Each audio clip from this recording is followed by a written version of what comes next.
Good morning, good afternoon, and good evening. Buenos días a todos y todas. Welcome to Course 12 of the Monique and Roland Weil People's Academy of International Law. I am Marjorie Cohn, Dean of the People's Academy and a member of the Bureau of the International Association of Democratic Lawyers. Our topic for today's course is U.S. military and economic aggression against Venezuela. Our distinguished Venezuelan faculty for this course will be David Palis, Carlos Ron, Leonardo Flores, and Gisela Jimenez. Each of them will speak for 30 to 35 minutes. They will then comment on each other's presentation, followed by questions and answers with all of you. We have Spanish, French, and English translation. You can select your language in the little globe at the bottom of your screen. Please put your questions in the Q&A box for our discussion. In the next few days, we will post on our website at peoplesacademy.net the faculty presentations in English, Spanish, and French, along with written presentations and links to relevant articles. You will receive an email when the program is posted. This course will provide a historical overview of U.S. imperialism in Venezuela, the context for the Trump administration's illegal invasion of Venezuela and kidnapping of President Nicolás Maduro and First Lady Celia Flores. Faculty will examine and analyze the illegality of U.S. military and economic aggression, including violations of the UN Charter and international law prohibitions of the use of force, forced regime change, seizure of land and resources, occupation, and the use of unauthorized sanctions, known as unilateral coercive measures. At present, U.S. military aggression against Venezuela has killed at least 200 people between its invasion and 35 boat strikes. Donald Trump has made it clear that the reason for this aggression is to seize Venezuela's oil. The U.S. government has been strangling Venezuela with illegal sanctions, which have taken a toll on the Venezuelan economy and the living conditions of the Venezuelan people. As Gaza's resources are being stolen, Venezuela has been invaded to steal its oil and rare earth minerals. The Association of American Jurists filed a communication with the International Criminal Court under Article 15 of the Rome Statute, requesting the opening of a preliminary examination of alleged war crimes, crimes against humanity, and serious violations of international humanitarian law arising from the January 3rd armed invasion of the Bolivarian Republic of Venezuela.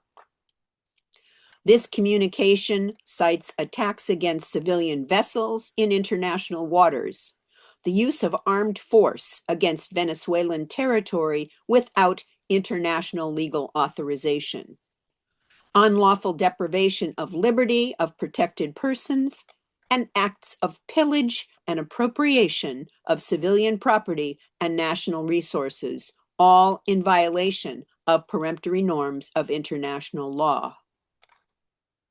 We must be mindful that Cuba may be next on Trump's list.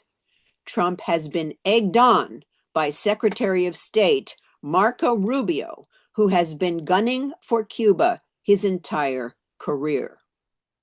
For 67 years, the Cuban people have suffered under the U.S. government's vicious blockade, some of the worst unilateral coercive measures the U.S. has ever imposed on any country. And now I will introduce our honorable faculty. Professor David Palis Fuentes earned his legal degree in 1986 from the University of the Andes on the Faculty of Legal and Political Sciences. He got a doctorate in public international law, specializing in human rights, from the Latin American and Caribbean University, ULAC. He has a specialization and diploma of advanced studies in international criminal law from ULAC, Universidad Metropolitana. He also has a specialization in international humanitarian law from ULAC, a specialization in international law and politics from Central University of Venezuela, UCV, a specialization in international economic and integration law, UCV, and a diploma in human rights from the Gran Mariscal de Ayacucho University. David is a professor at the Institute of Research and Postgraduate Studies at the School of the Judiciary of the Supreme Court of Justice. He is the former Director General of Legal Services and legal advisor of the Ombudsman Office, the former Director General of Support and legal advisor of the Public Prosecutor's Office, the former public prosecutor at the national level with full jurisdiction at the Public Prosecutor's Office.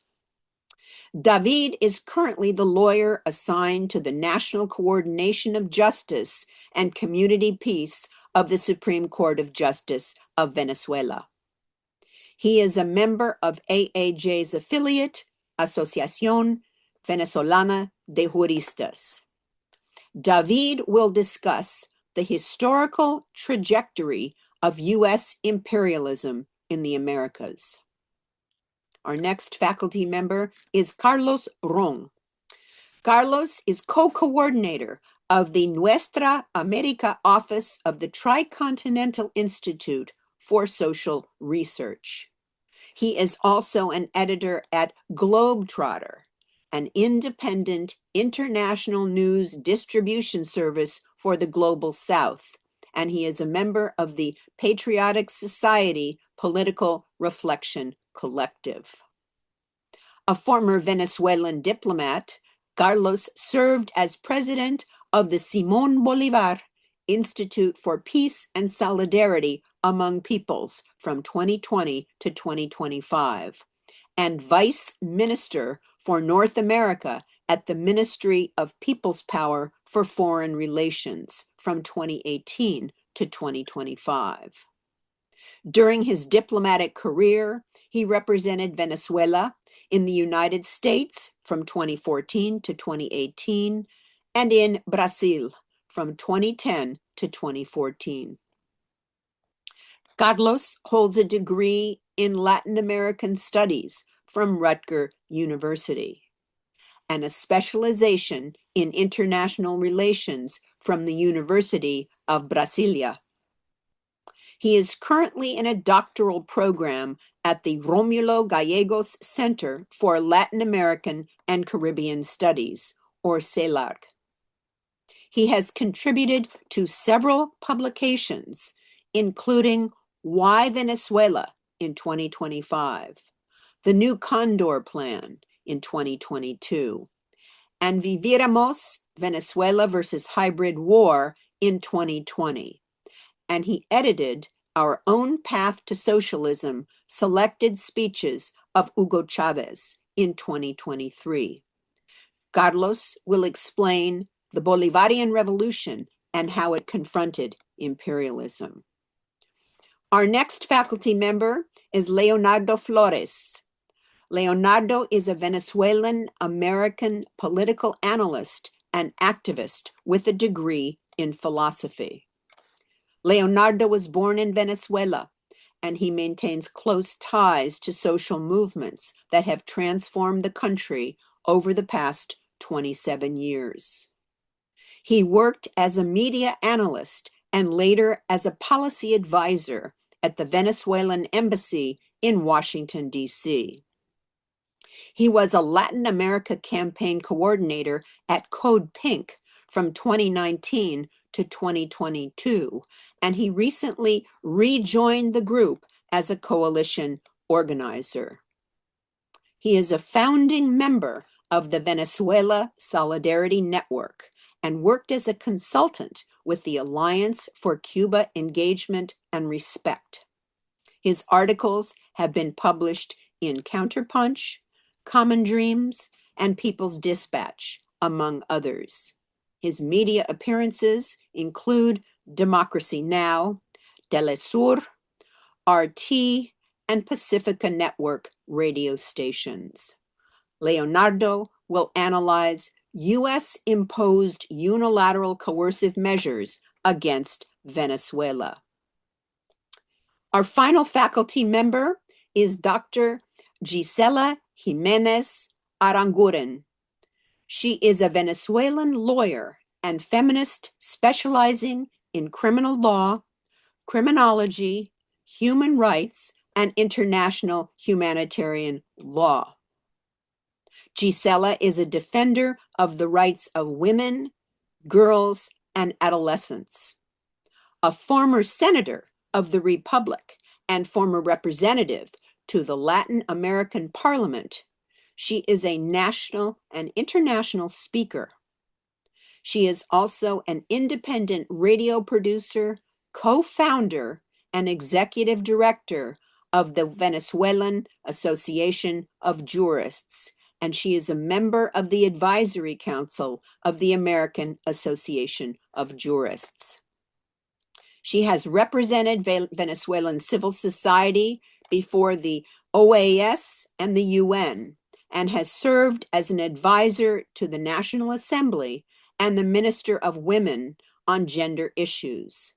In addition, she is president of the Center for Peace Training and is a member of the coordinating committee of the Josefa Joaquina Sanchez Women's Movement.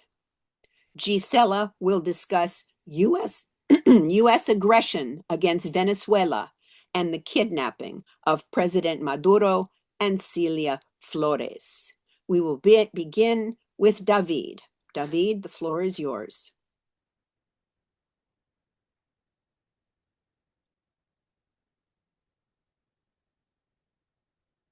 Buenas. ¿Continúo? ¿Comienzo? Sí, sí. Okay.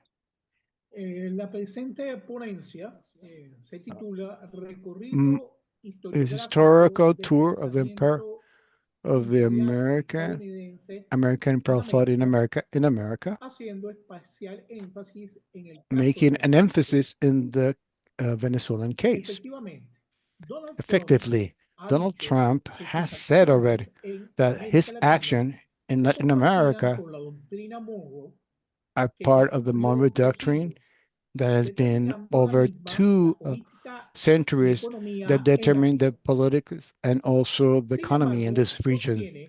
Nevertheless, it maintains this doctrine, consolidates with a never corollary with the loss of influence of the United States, and which means that I have to add the horrible debt situation.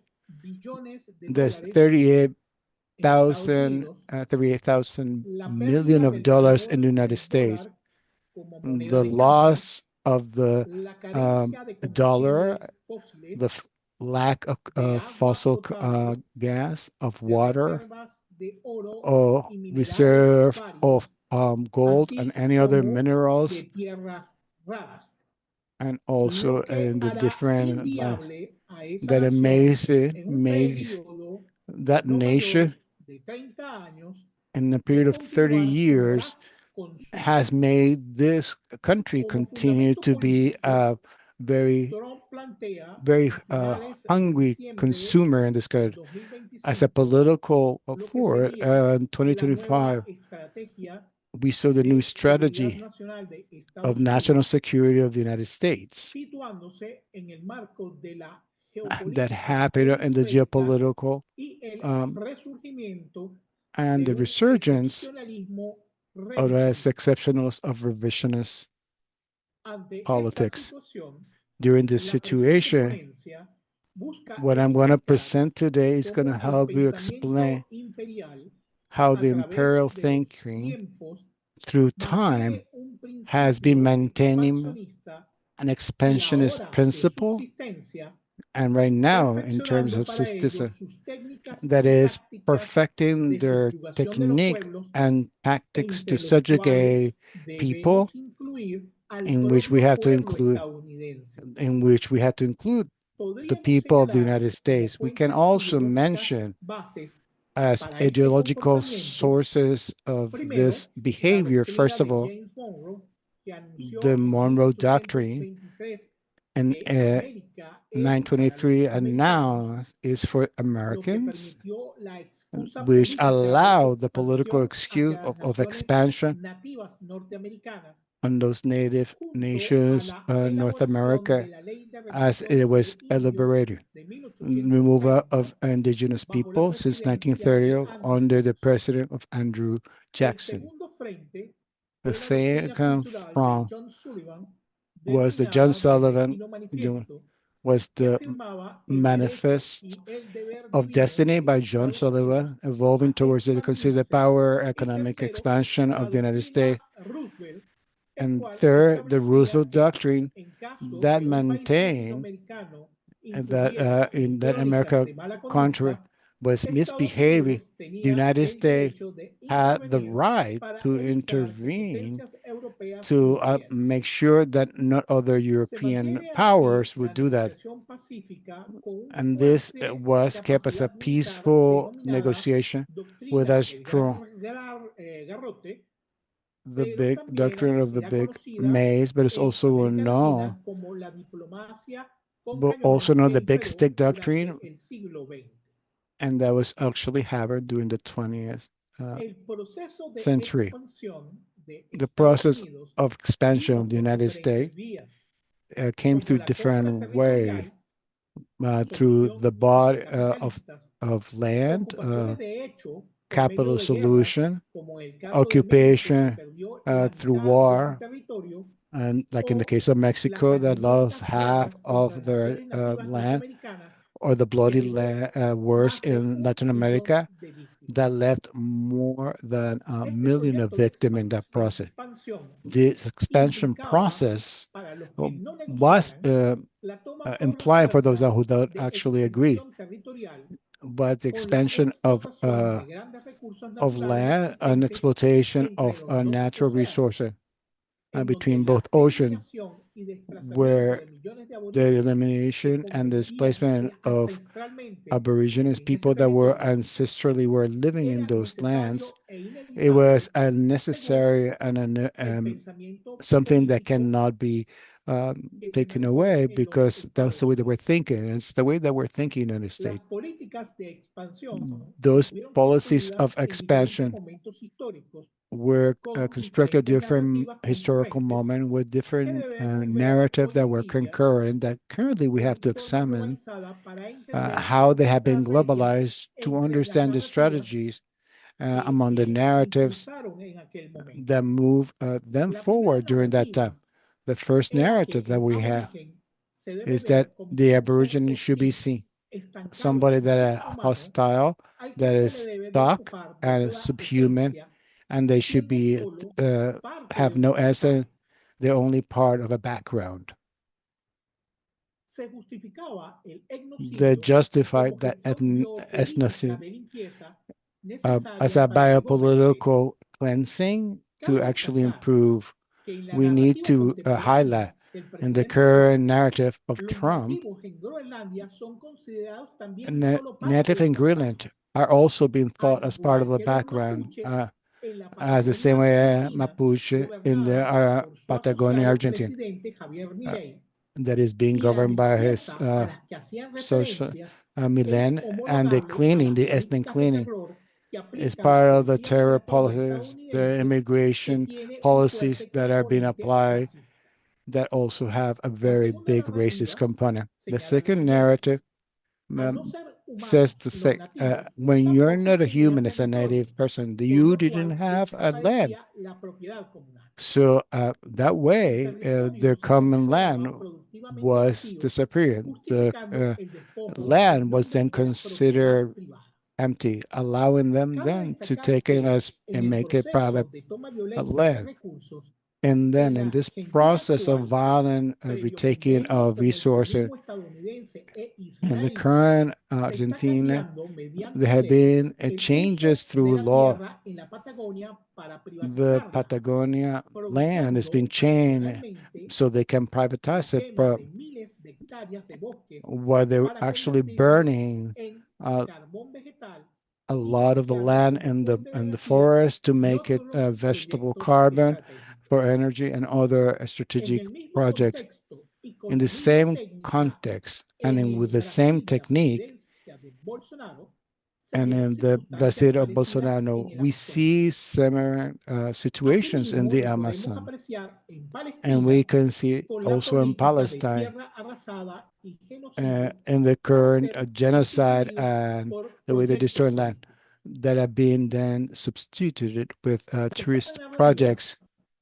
The está third encauzada narrative is to take desarraigos a route espirituales, to sociales, take a spiritual políticos y culturales del nativo norteamericano, of everybody, take a procurando political erosionar sus the housing and taking identidades, people that taking away their desplazando a los identities, redimidos a uh, ser confinados taking them en away, moving reservas them indígenas. out, or to be confined Esto se in asemeja in, a los in campos de Native concentración nazis American en Europa y en la zona reserves, which gazetí are en Palestina. concentration camps, just La as cuarta narrativa concentrations in Palestina tiene que ver and con el the antivalor Nazi de la ones. supremacía racial The blanca fourth narrative como is the evolución humana white que tenía supremacy as una an única dirección a la que evolution, debía a human someterse razas evolution that is the consideradas only inferiores. solution that En all esta other races narrativa, a considered inferior pesar que should be abundan los ejemplos del submitted. racismo en Estados Unidos, We see quiero racism destacar currently in the United States. We especialmente el had to ataque al highlight Capitolio de ese país, the que attack to the técnicamente fue un capital, to intento that de golpe de country, Estado, was el cual actually a contenía coup un d'etat, compuesto de technically, supremacía that racial had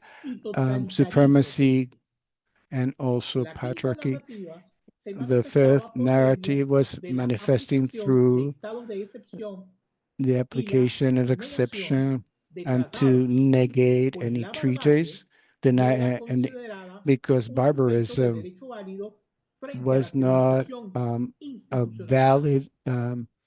Las valid way naciones to aborígenes se deal veían as a human being obligadas por according to desventaja civilized bélica, nation.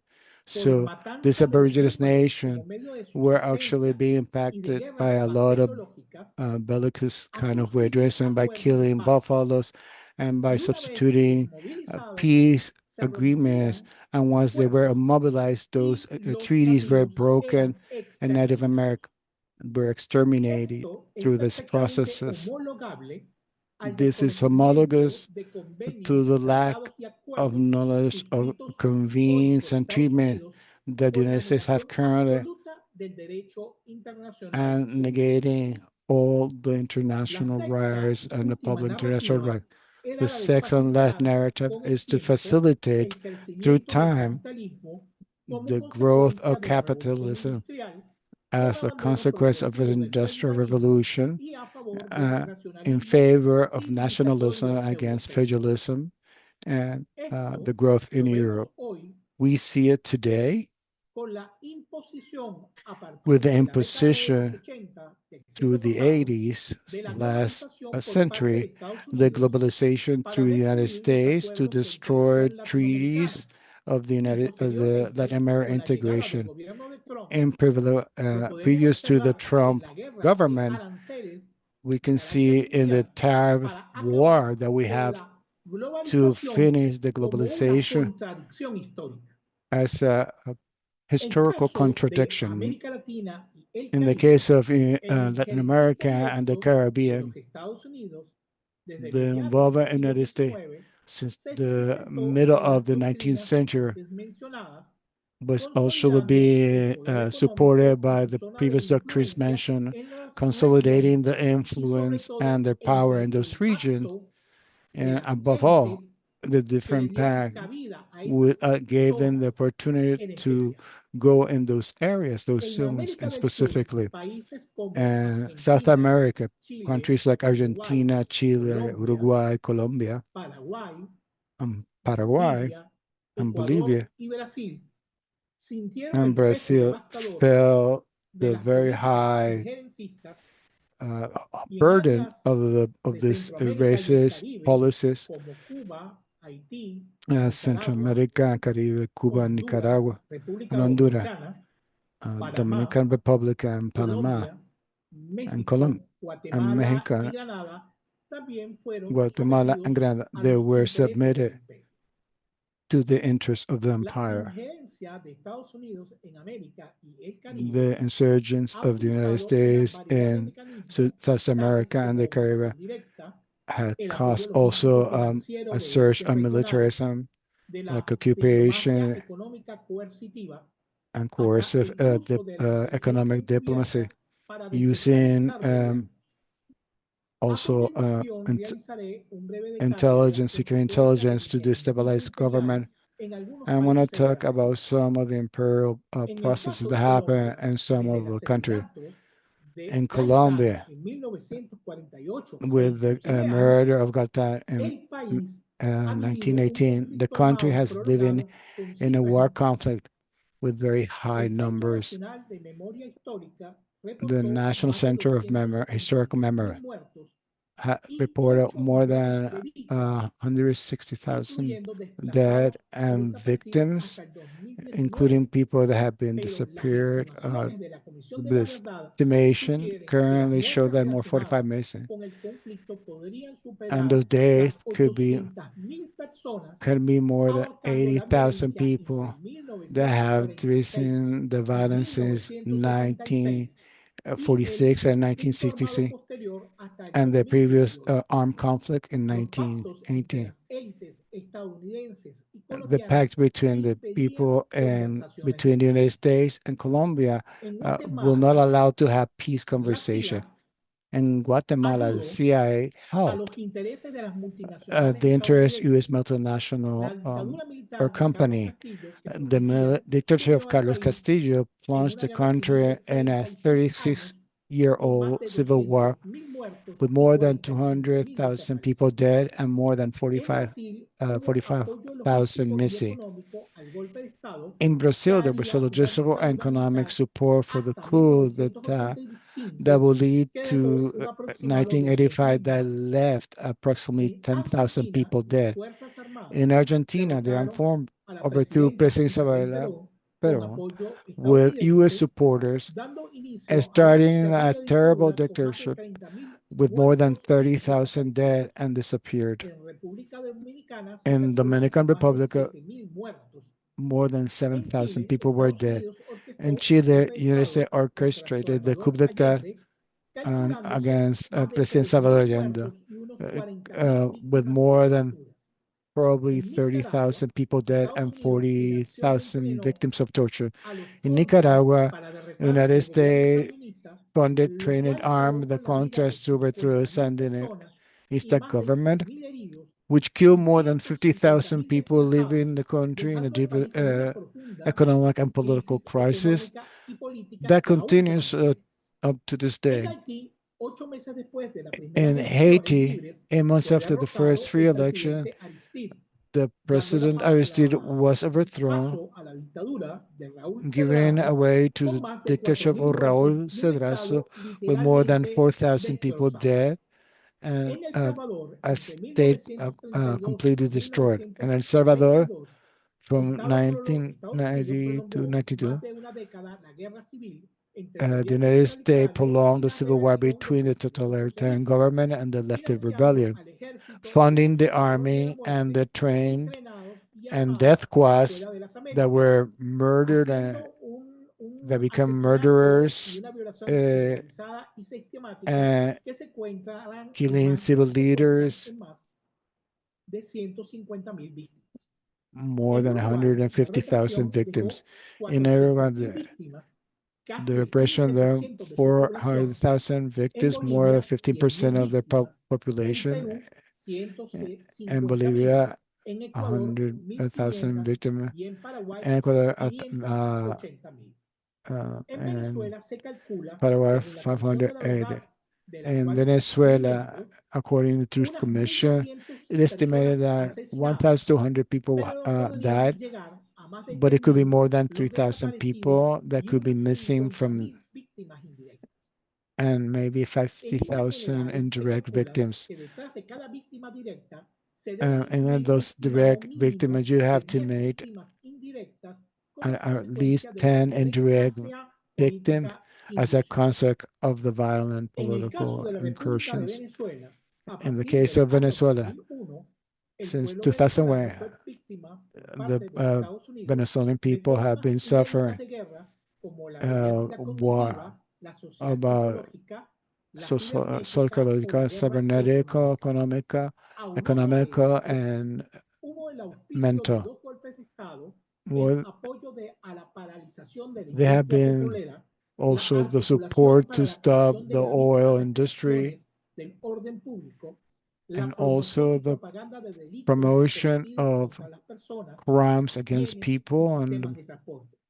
and Se buscó producir goods terror and en la transportation población system. y una agresión permanente a su economía, finanzas, sistema monetario, régimen de importaciones y sistema de salud, entre and otros health aspectos. system in other aspects as well. Una forma de penetración One fue la way creación that they de decenas de penetrated was the fundaciones creation y of organizaciones dozens no of gubernamentales dirigidas en el organizations, papel NGOs, a la defensa de los derechos humanos y la democracia. Sin embargo, la that were preparación there on paper estaba to dada work for para democracy. la Nevertheless, the desestabilización, preparation was done. siendo It could be a estas destabilizing financiadas force, being por this financed organizaciones muy by conocidas organizations. que se calcula que entre el año 2001 al They've been organizations that 2025 have been known that from 2001 to generaron 2025, para desestabilizar they el generated, gobierno in democrático order to venezolano destabilize the un democratic government of aproximado Venezuela, de an mil approximate millones de dólares de gasto of $1 en billion este concepto que in salían en spending forma in directa in del this concept that were impuesto de coming los out Estados directly from Unidos, the es decir, taxes del pueblo from the US, estadounidense, que muchas veces from the no American sabía people, el destino that de many estos times fondos. did not know where their money and their funds were being Desde el destined año to. 2015, los Estados From Unidos de 2015 on, América, the arreció, US, después de materializar la teoría del after caos que materializing the presentó theory, the case Venezuela theory con in against terribles, Venezuela, de terribles has made consecuencias decrees para la with población, many and executive y orders con with ello grave consequences for the procuraron population that look to legitimar su agresión, legitimize their aggression, invocando la necesidad de invocating proteger the al necessity mismo to pueblo que protect agreden, the same exact people apuntalando la they're falsa attacking narrativa que with the Venezuela false es un narrative estado that corrompido Venezuela del is a cual rogue la state, comunidad which internacional international debe community vigilarse.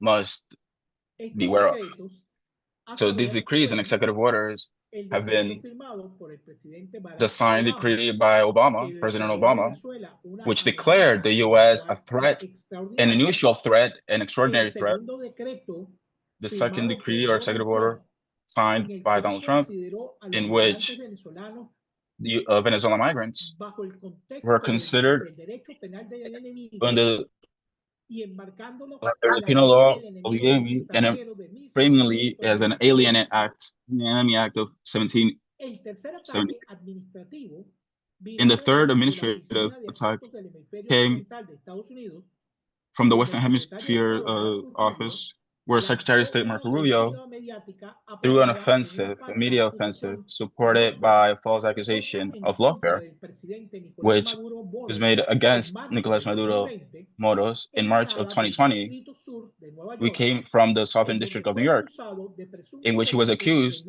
of supposed narcoterrorismo. allegedly narcoterrorism crimes.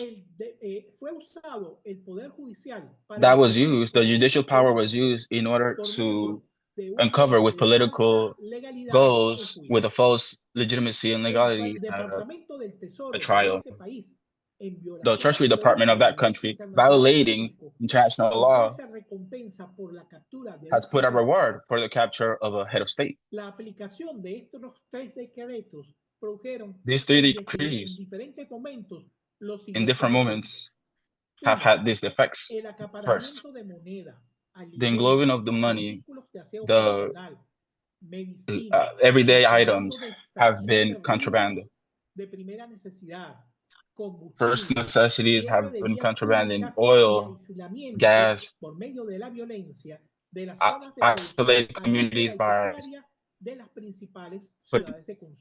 Korean and the agronomy system. Mercenaries incursions on the border states, which have hurt, which produced a ship to sink with all these missiles and attacks that have been going on in the border and attacks on the patrolling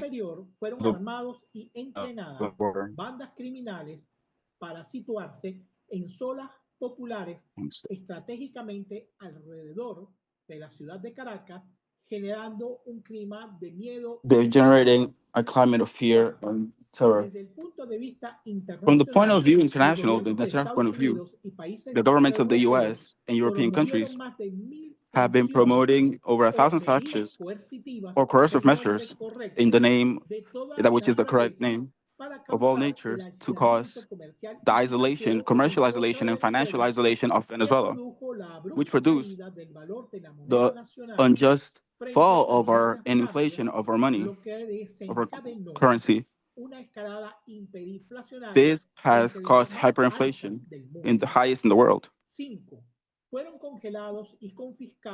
5. They were frozen and confiscated illegally, the Venezuelan possessions abroad, in over $20 billion of value. Only in Citgo is over $20 billion. Various accounts, financial accounts, have been frozen. And the money could not be retrieved, the funds could not be retrieved, which were in the World Bank, the IMF, nor the International Bank, providing private banking. They were prohibiting to give credits and loans to Venezuela, and they stopped because they were afraid of being sanctioned. Venezuela was completely excluded from the international market, taken out of the international system and exchange system. Their $7 billion were confiscated. 31 tons of gold that were in the Bank of England were immobilized. There was a recognition, an illegal recognition from various countries of an assembly member as a fictitious president of Venezuela. They recognized illegally supposed public powers in Venezuela, which were actually abroad. These functionaries, and accepting them, legitimizing them, it created a fiction of legitimacy and recognition of illegal sales of which ones that were known, they were paid with the same actives and the same funds that were given abroad. Migration was induced with nefarious offers of asylum. So in order to continue with the thesis that Venezuela is a country that doesn't follow human rights, and they wanted to criminalize Venezuelans, migrants, with attacks, xenophobic attacks, and offenses for their honor, using communication, using media that were inciting to hate. In the case of the US and the Trump government, anchoring itself in the penal law of the enemy, they put this Alien Act from 1798, they've applied it to several Venezuela. There was a confusion due to the false narrative that Venezuela is a country that exports drugs, which has been disproven by the UN itself. 160 Venezuelans were kidnapped by the US, accusing them of being narco-terrorists with no evidence or anything, and taking them to jails in El Salvador and prisons in El Salvador.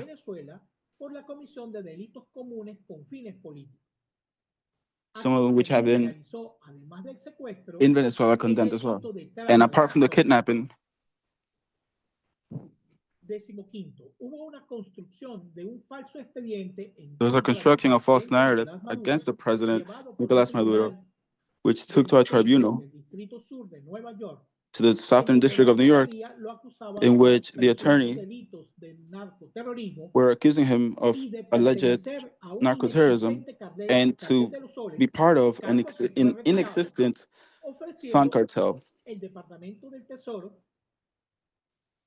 which the Treasury Department was offering facility to some proofs which the accused have not had at hand. In this context of high terrorism, the next things happen.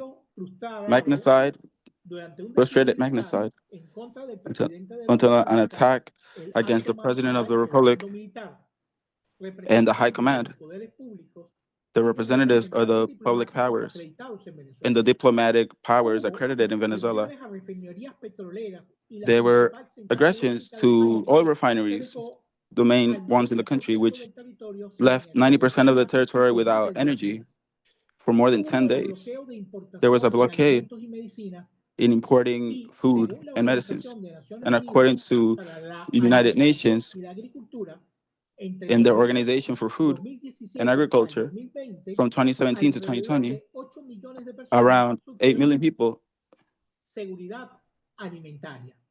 did not have food safety, food security. And this is important. Many people from assistance centers with container storage units with food, many metro stations, public offices, national parks, fields and farms, sports centers, public universities, libraries, official vehicles, patronage centers. There were used, explosives were used, public humiliation to the people who supported the government, and humiliating them and attacking them in the public. I must say that the fire is one of the aspects that most our psyche, and the media companies in 2017 to 2019, they had a responsibility, a social responsibility. They edited these images and alleged the international right of freedom of expression in order to propagate these images and create anxiety in the people. The Trump administration has sustained that the U.S. is involved in a non-international conflict with the cartels, including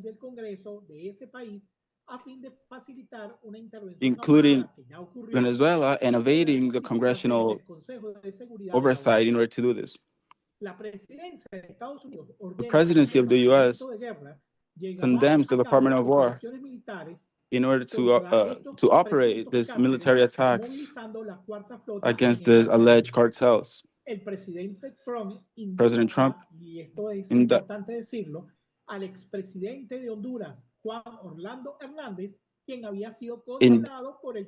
gets free. The President Trump lets Juan Orlando Nader free, which was convicted of drug trafficking in the U.S.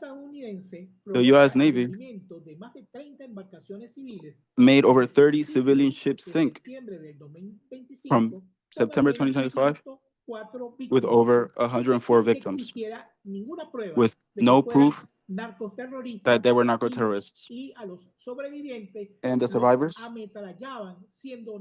were killed when they were at sea, lost at sea. It has been ratified that the region was proclaimed desde el 2014 como since zona de paz 2014 as a en acatamiento peace a lo zone, establecido en la Declaración following sobre all the Cultura de Paz de laws and Naciones declarations Unidas according y to la what the UN Declaración said de la ONU regarding sobre peace el derecho de culture, los pueblos a la paz. and the UN Declaration according to En the una nueva country's rights fase and de people's rights to escalada peace. de máxima presión In this sobre escalate with maximum Venezuela, pressure Donald on Trump Venezuela, ordenó parte de la Donald Trump operación ordered Lanza del Sur, que es un bloqueo total y completo de todos los petroleros sancionados a complete que blockade entren of all o the salgan de petrol, Venezuela. all the oil ships Estados that will come out of Unidos Venezuela. ordena The la U.S. restricción del espacio orders the aéreo restriction venezolano, of airspace permitiéndole of a las Venezuela, aerolíneas impeding que es un airlines, paso inseguro para telling las them it's an aerolíneas. unsafe passage for El their 16 de planes. diciembre del 16 2021, December el of presidente de 2025, Estados Unidos, the president of the Donald Trump, U.S., Donald Trump, sostiene que los recursos still estratégicos que holds se that the encuentra strategic Venezuela, resources como of el Venezuela, petróleo, el like oro, petroleum, oil, agua y otros water, recursos gold, and estratégicos other vitales, resources, ahora strategic, deben ser considerados must now be como considered propiedad de los as Estados Unidos property of the United derivado States, al presunto robo que Venezuela le which hizo a ese país, based ejerciendo on the supposed Venezuela theft el derecho that the a Venezuela nacionalizar sus did to the recursos U.S. desde mayo because de Venezuela was able to 1974. nationalize since 1974 Estas its national obligaciones que resources, fueron pagadas.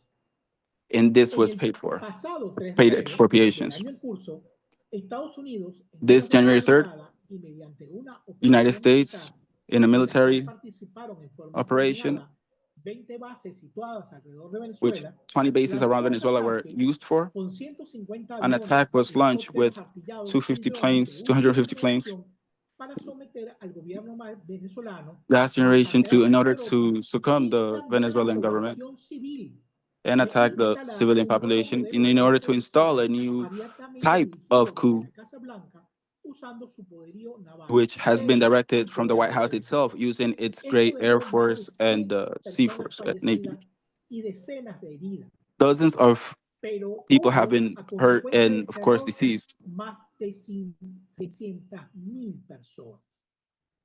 And it affected over 600,000 people El that live in the presidente de la area. República, The president of a una vez country, que fue secuestrado, once he was kidnapped, compareció el 5 de enero ante el juez was on January 5th in federal front of a Albert federal judge, Albert Ernstein, En el Palacio de Justicia para la lectura de cargos, en donde declaró a los for efectos the de where and identificarlo he como declared him ser there el presidente constitucional de la the República Bolivariana de constitutional Venezuela, president. Nicolas que Maduro fue claimed to be the constitutional secuestrado president a of the bordo de un Bolivarian avión Republic of Venezuela, particular which was kidnapped el 3 in a de military enero y que aggression se on January consideró 3rd un prisionero de and was guerra. considered a prisoner of war. Igualmente, la He considered ciudadana himself a Silvia prisoner of Flores war. de Maduro Likely, se the same identifica way como Celia esposa del Flores presidente Nicolás identified Maduro herself y as the diputada wife of de la President Asamblea Nicolas Maduro Nacional, and member of the quien National también Assembly, fuera secuestrada en las who mismas was also circunstancias, kidnapped in the same de circumstances, modo, tiempo y lugar, gozando de inmunidad parlamentaria.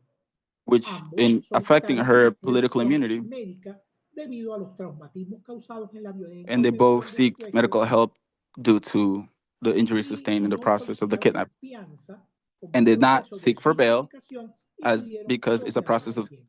dignity, and Con they asked respecto a for las normas support of del the derecho audience. internacional público, fueron Public international transferidas law, muchas que en el transcurso de las diferentes ponencias and possible to que transfer estoy since seguro the que van a beginning of ser the different nombradas y que no quiero presentations, mencionar para some which I ahorrar don't el want to tiempo mention. suficiente de I las want to otras save ponencias. time of the other Para presentations. culminar, In order to quiero end, señalar in conclusion, I want to point out que la conducta de la élite de Estados Unidos that es the una way the American expresión elite has been behaving, democratizada it's an del expression, pensamiento nazifascista a democratized adoptado y version of Nazi defendido fascist después de la thought, Segunda Guerra Mundial, en donde upheld and solo fue protected after the derrotado, Second World y War, esta in es mi which, opinión muy and this is my personal, opinion, el very proyecto personal, político del Tercer Reich en Alemania. in which Es only decir, defeated the el Third Reich in nazismo Germany, is regresó the a la Nazi paz came con sus back, propios Nazism socios came back naturales, with its apoderándose natural allies, conjuntamente con otras ideologías y empowering with other extrañas de ideologies as esta well nación desde in that hace décadas, nation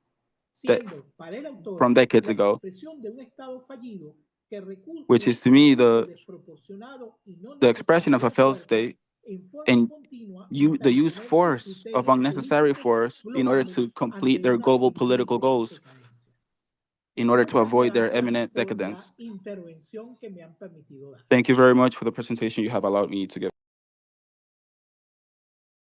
Thank you so much, David, for detailing the history of U.S. imperialism and expansion in Latin America and in the Caribbean, based on the infamous Monroe Doctrine and the Big Stick Doctrine, and also for explaining the loss of lives and exploitation of resources and the Aborigines people, all based in racism and white supremacy. So thank you so much.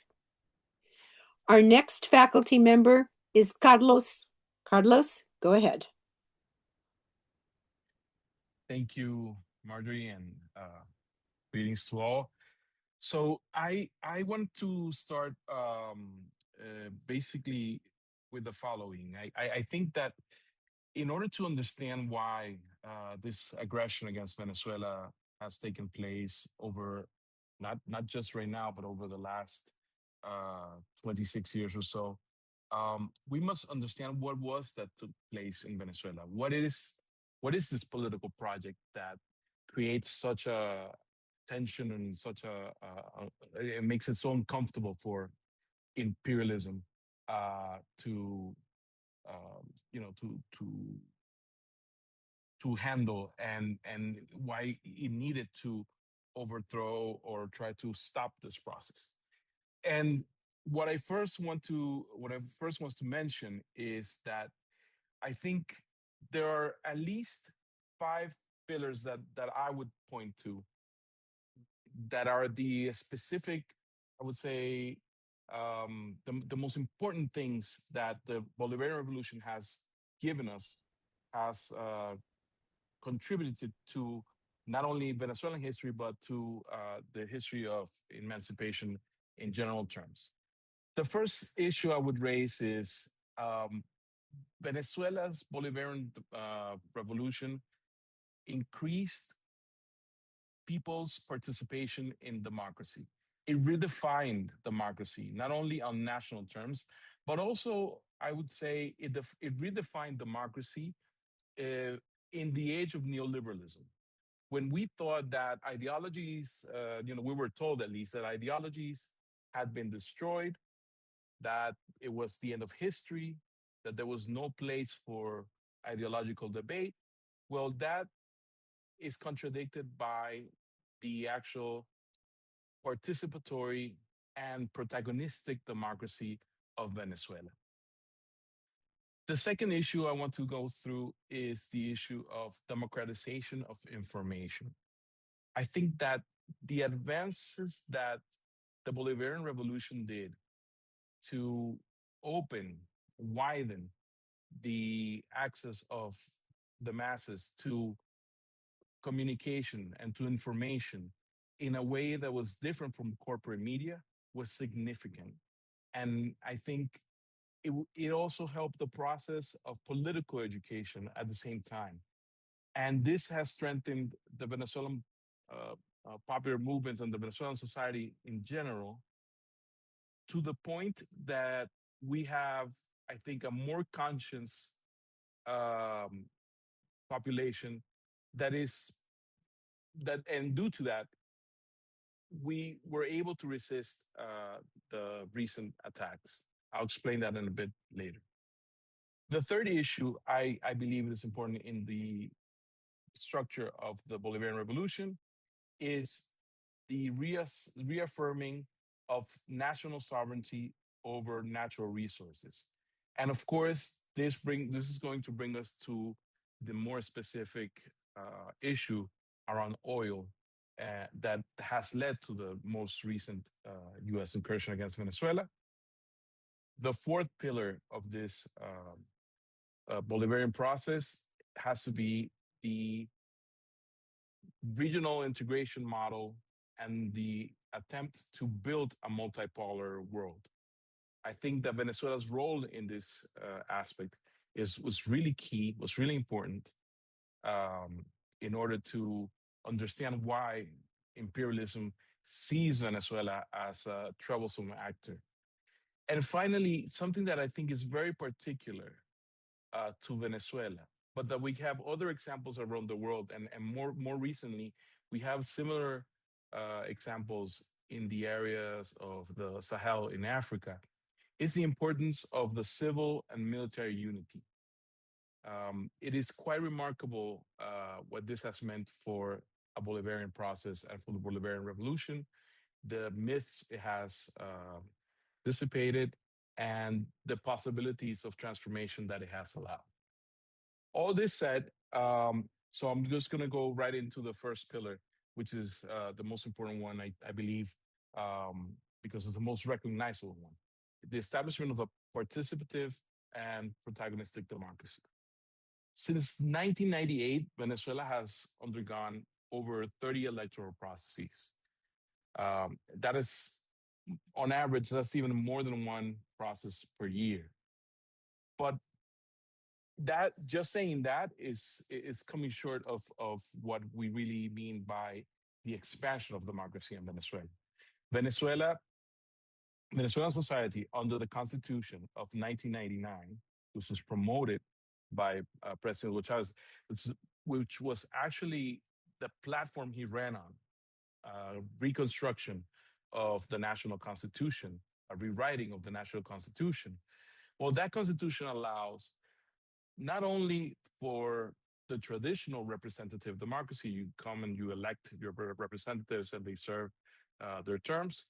You had a participatory democracy where you had a role actually making decisions within your community. And this was employed in has been employed in different ways throughout the history of the recent history of Venezuela. But that has included from referenda to recall public servants that are not doing their job, or participate into local budget decisions for your community. The idea that the people have an access to participation, direct participation, completely changed the formula of Venezuela's democracy. And the aspect of protagonism here, I mean, how we envision democracy in Venezuela became a different type of democracy, in the sense that not only do you feel that you have a say or that you participate in decision making, but also that you are part of the transforming elements in society, that you are one of the protagonists of your own transformation, of your own social transformation. And this means that you need to organize. And this means that you need to establish a network, a community, that you live to live in community. That if you are going to get the most out of this type of democracy, you need to engage with others as well. This fact, the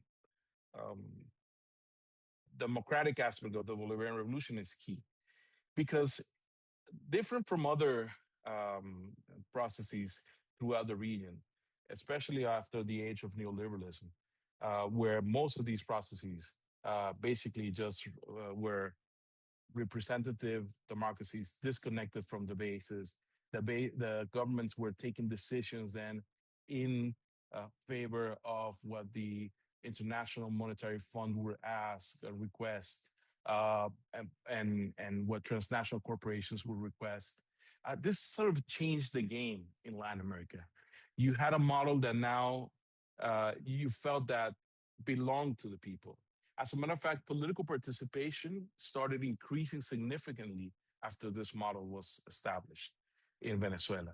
And the elections was no longer something that was decided by the elites or by the most educated, but it was something that was, a participatory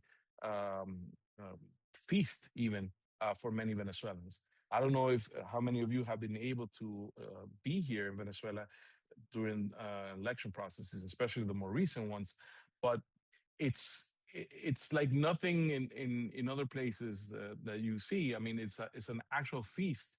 People start waking up in the morning early, very early hours in the morning, with firecrackers and and making noise, because you want to go and participate.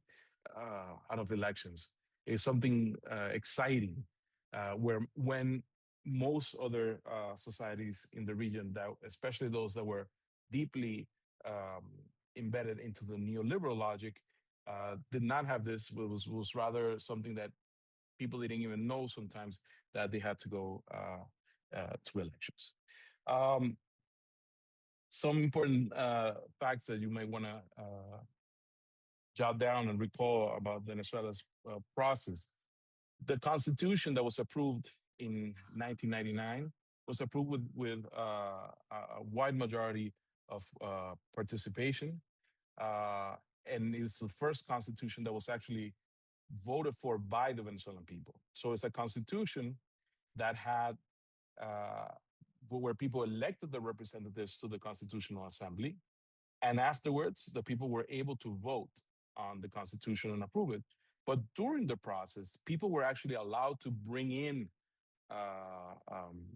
proposals so that they would be discussed, so that they will be debated, and you had with that you had an actual participation in the writing of the Constitution.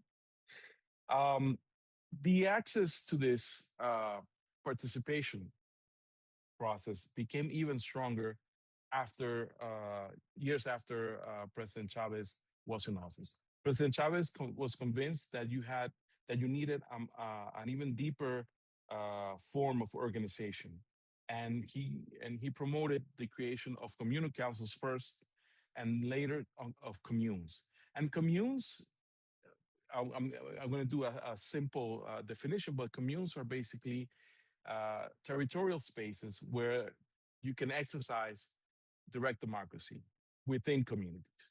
And and the way these territories are organized, allow for direct democracy, direct decision making, direct control over resources, direct engagement with the national government, in a sense that organized communities now have a say in what their future is, and by law, the state apparatus, the whole hierarchy of state offices, has to engage and has to complement the decisions that are taken in the communes.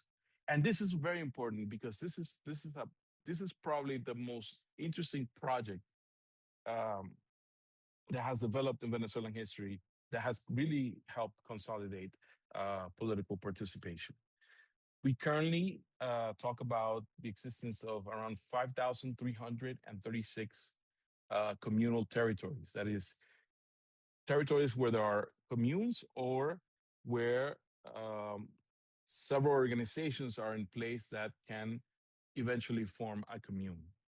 And in these territories, in the last 2 years, there have been direct electoral processes where these people in these territories have been able to select projects that the government is bound to finance. And these are projects that are directly connected to um, local decision making. Um,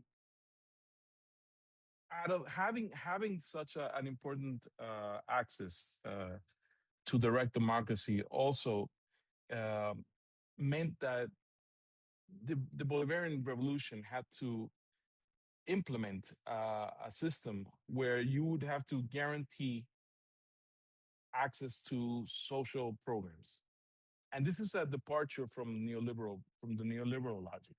The neoliberal logic throughout most of the 1990s in Latin America basically promoted privatization, cutting back of the state, of the role of the state, cutting back many social guarantees. And this is completely the opposite of what a participatory democracy did. A participatory democracy not only engaged people into the actual participation, but also said, now that you are engaged, now we have to tend to what your necessities are. And I could tell you, some numbers that you may also want to jot down, but poverty was drastically reduced in Venezuela from the age that prior to the Bolivarian Revolution to um, to the revolutionary times. uh, also was unemployment. You the budget, the amount of money allocated in 2024 of the national budget to social investment was a proportion of 77.4%. And this is dramatic in the sense that you see a government whose priority is social investment. It's not seen as waste, but actually an investment into society, which is very different from what the privatization of neoliberal policies used to be. In 2005, for example, Venezuela was certified by UNESCO, declaring Venezuela a territory that was free from illiteracy. And for example, this is one of the key uh, achievements of the social missions. And missions, the mission system also is important for you to understand because the previous state had um, basically um, non-dynamic institutions that would be able to enforce this change in paradigm. The government created this parallel type of structures so that you can guarantee that the money that was coming in from the oil wealth and from the main resources of the country was actually being directly channeled to transform people's lives. And this is something that took place with a system of missions, well, as was called, uh, in a way, kind of recalling the spirit of, you know, wanting people to come out and participate and come out and be part of this transformation. You feel that you have a mission. You feel that you have uh, you're part of a process yourself. You're not just waiting for a handout from the government, but you feel that you are part of that transformation as well. One of the key social missions in this sense, and that shows the concern for reestablishing the well-being of the population, and that one that lasted or that has lasted even throughout the attacks of sanctions the last 10 years or so, is the housing mission. And the housing mission by now has already built 5.2 million homes for low income population. Some of them were even free of charge of access. It was really meant to destroy the housing problem in Venezuela, the lack of housing, or housing that was on very dangerous conditions. Low income houses in Venezuela, some of you may have seen, we have constructions on the foot of the hills, favela style constructions that are very precarious and that at given moments are subject to possible um, um, accidents or non-stable type of living arrangements, which was attacked by this housing mission. By the way, it is important for you to know that one of the places that was hit during the incursion of the United States on January 3rd was precisely one of the housing projects that was built within the lands of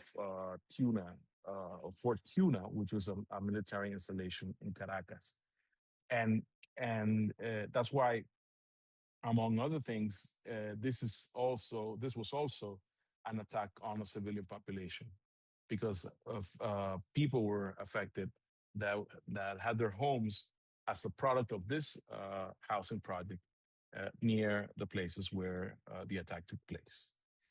Um, I'm going to go ahead and also talk a bit about education and healthcare. And this is important because, again, emphasis was changed into providing these things where most neoliberal governments were privatizing education and healthcare. Um, the current enrollment in a population of 30 million, the current enrollment in basic education is at 8.8 million people.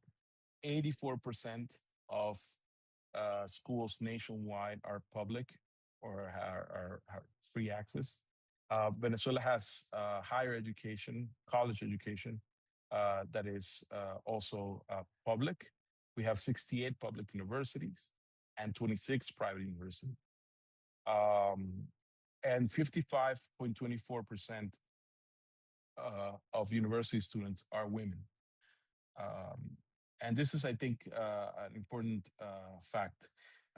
In Venezuela, we were also recognized by UNESCO in 2011, receiving an award for digital literacy through the Infocentros program, which are community programs that are out there to help communities learn more about new technologies and access new technologies. This is also schools became also a place where the government could carry out other type of help. For example, there's a school feeding program where nearly 5 million students are fed daily across over 20,000 schools throughout the country. Now, with regards to healthcare, there's 100 million consultations in the public health system per year. We engage with in the Cuban internationalist mission of doctors and started the Barrio Adentro um, um, medical program, where Cuban doctors would go to places that were either inner city, very complicated access, or rural areas, also very complicated access. And for the first time, many people during the Bolivarian Revolution had their first, checkups even in adult life. And this was an incredible transformation for people. Once the literacy program, for example, was taking place in 2005, there was this surge of people going and try to teach others how to read. People realized that there were a lot of people that didn't know or weren't able to read, not because uh, uh, the lack of education so much as a problem with their vision. And when this was discovered, uh, the Bolivarian Revolution established another partnership with Cuba, with Misión Milagro, or Miracle, the Miracle Mission, which is basically uh, taking people of low income to have eye surgery and improve their lives, improve their access to reading, and the possibility for them to also receive education. And this shows the connection between the social programs, but also the intent at real deep social transformation. There has been throughout the national health program over 2.9 million people trained. There's also programs like the mission for people with certain um, disabilities. There's also a program that is there for dental attention. Um, and this health system allowed for at least 80% of the vaccines to be distributed during the COVID-19 pandemic. The network that had been laid out was so strong that it helped provide, even when we were blocked by the West, and particularly the United States, from having access to vaccines. Again, what I want to say, what I want to leave you with regards to this process, is that there is a commitment at understanding democracy on a different level in this Bolivarian Revolution. And this is disturbing for imperialism, because this is precisely what imperialism doesn't want. You don't want a population that is educated. You don't want a population that feels empowered and enfranchised. You don't want a population that can set up a roadblock for corporate policies when they're going to be implemented. You want to have docile type of populations in order for business or for imperialism to establish their agenda. And this is certainly not what happened in Venezuela. This is why Venezuela became a difficult place to tame, and why the example of Venezuela eventually started to spread to other countries. Not in the sense that the enemies of this process have implied. It's not that people were sent here to spread things in other countries. It's that the example that people saw in decision making was important for them to take their own examples as well. New constitutions were written, and this is an achievement of this era. New constitutions were written not only in Venezuela but in Bolivia, in Ecuador. Constitutional assemblies were proposed in other countries as well. I mean, you see, there's a change of understanding in Latin America of what democracy means after the Bolivarian.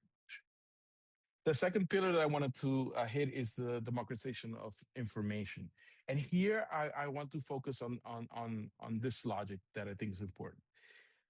Information was something that was consumed as a corporate output, a corporate product by the main TV corporations of the time when the Bolivarian Revolution started. Today, we created a new ecosystem for the media. And the Bolivarian Revolution allowed for alternate media to emerge, that is community-based media, that was state media that was better run, had more funding to be able to provide information. We established Telesur, which is an important multinational TV station that provided information on the different processes in Latin America with a different type of outlook. It wasn't the corporate outlook of CNN or these great media corporations. Were something that was tied to the realities of the South, in a way decolonizing how we understood each other, how we understood our processes.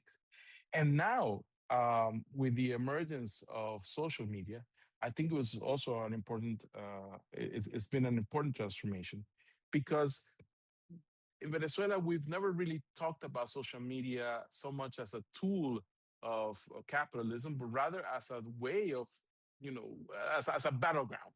It was a battleground where we had to go and also give the battle of ideas, where we had to go and also dispute capitalism. And President Chavez started by opening his Twitter account at that moment, Twitter, now X. And President Chavez had a tremendous following, and it also drove many people to open their accounts as well and participate and dispute the narratives in these spaces. President Maduro continued that afterwards, and as more social media, of course, expanded. President Maduro had an important TikTok account and all these other type of social media, but also it's the consciousness of, let's make use of these tools to dispute ideology.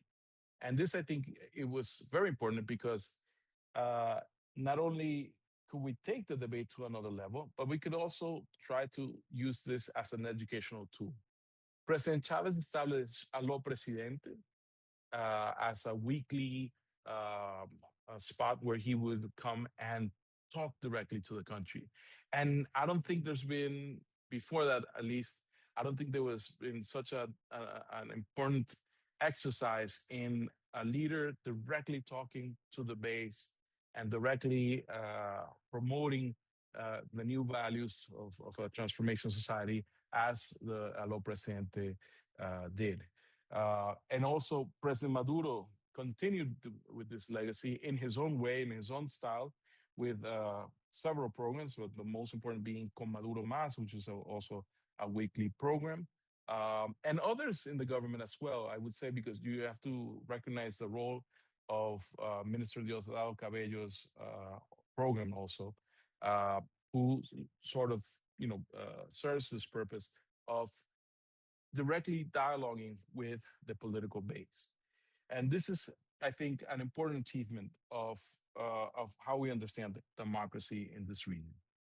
I'm going to jump to the third pillar, because it's very key, and it's the reassessment of or reaffirmation of sovereignty over um, national resources. Venezuela, as you know, has been an oil exporting economy.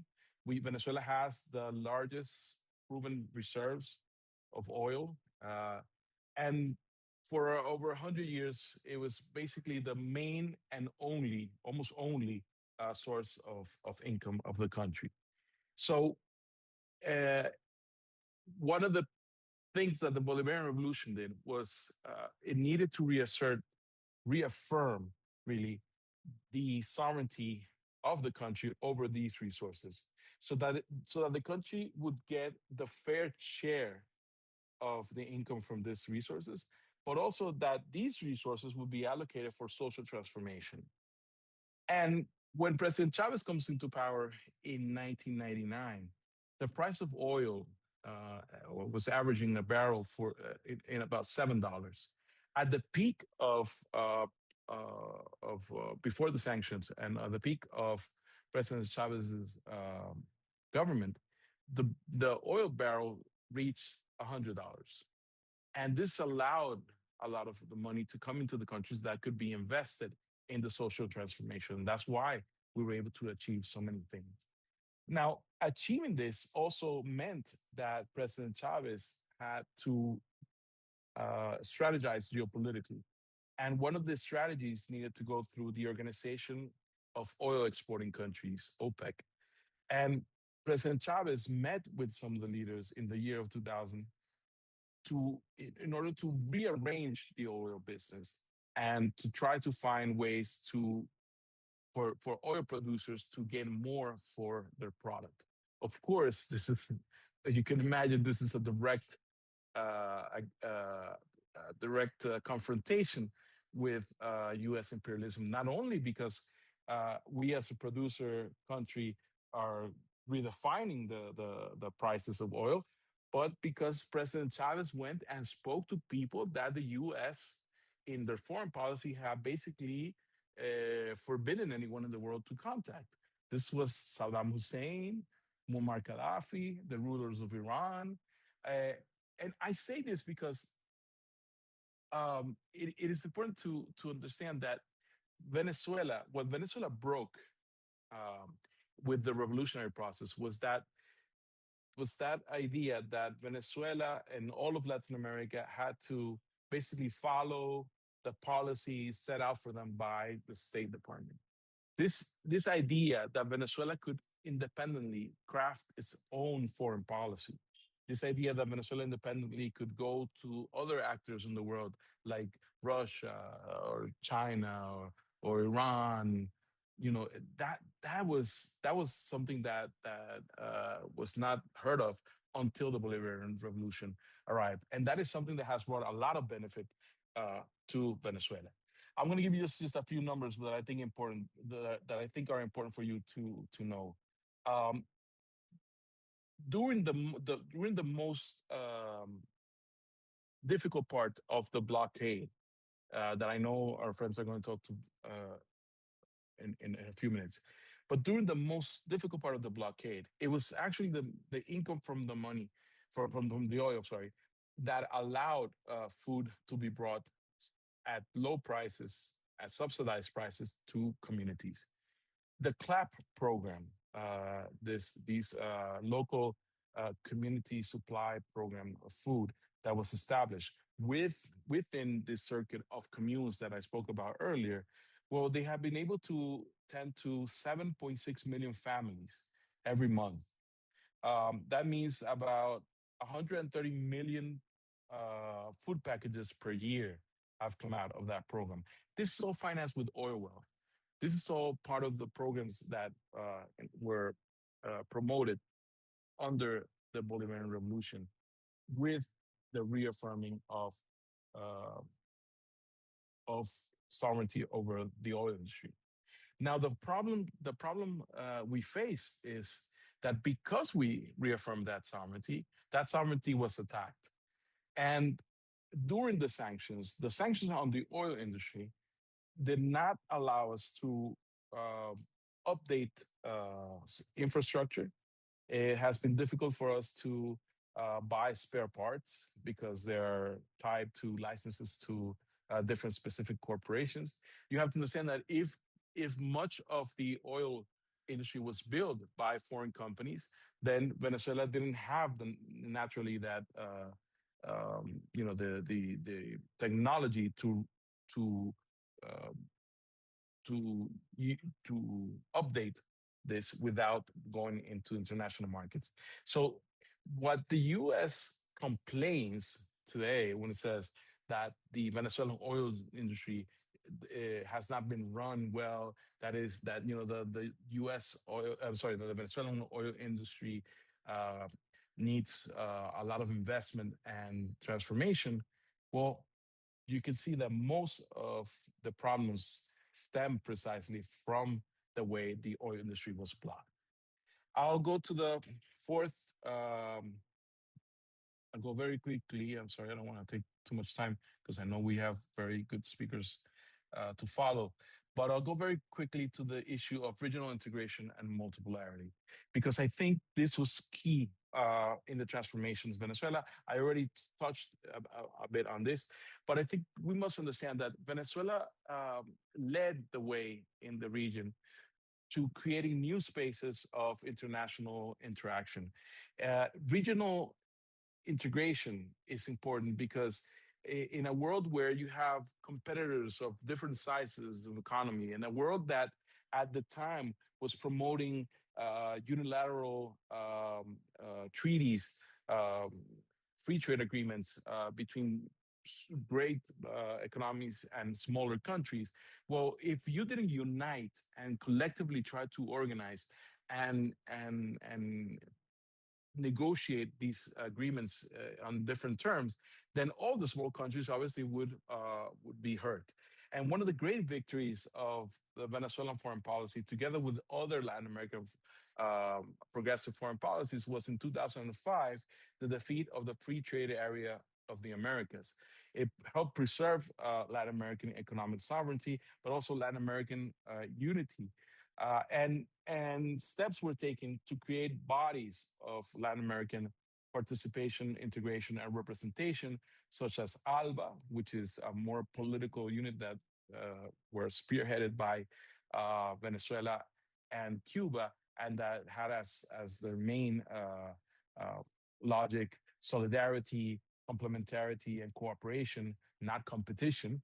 You had Petrocaribe, which is an energy corporation arrangement that comes out of Venezuela's attempt to help the region grow as well, with the advantages that Venezuela had as an oil producer.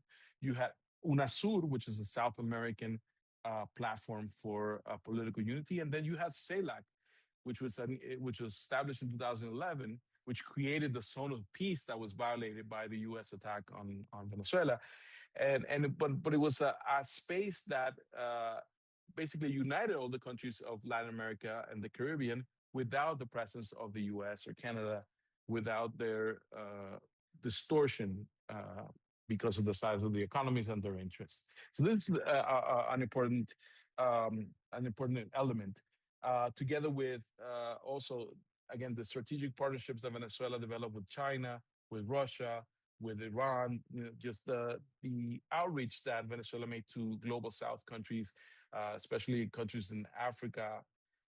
Venezuela cooperated with the dialogue of Africa and South America, of South America and the Arab countries as well. Venezuela forgave in 2010 Haiti's debt to Venezuela, again, based on international solidarity. So, and Venezuela, in the last few years, has led the Group of Friends of the United Nations Charter, which is a key place in order to defend international law. And I think that once we realized that international law was being challenged by the rules-based order, and now even by this idea of peace to strength, it is even more important to defend international law and the bodies of multilateralism that are there to defend it. Finally, I think the civil-military unity has been key in preserving the revolution, and we must understand this as the importance of the social component here of the Venezuelan military. The Venezuelan military are people that come from the Venezuelan working class as well, different from other experiences in Latin America. The high command and offices were not reserved for members of the national elite, but people would actually be able to step up in the ranks and have a working class background as the military's logic, as the military's own principles were redefined into an anti-imperialist military, into a nationalist military, into a military where the, the members of the military saw themselves as part of that people that were set out to protect. It was an important transformation.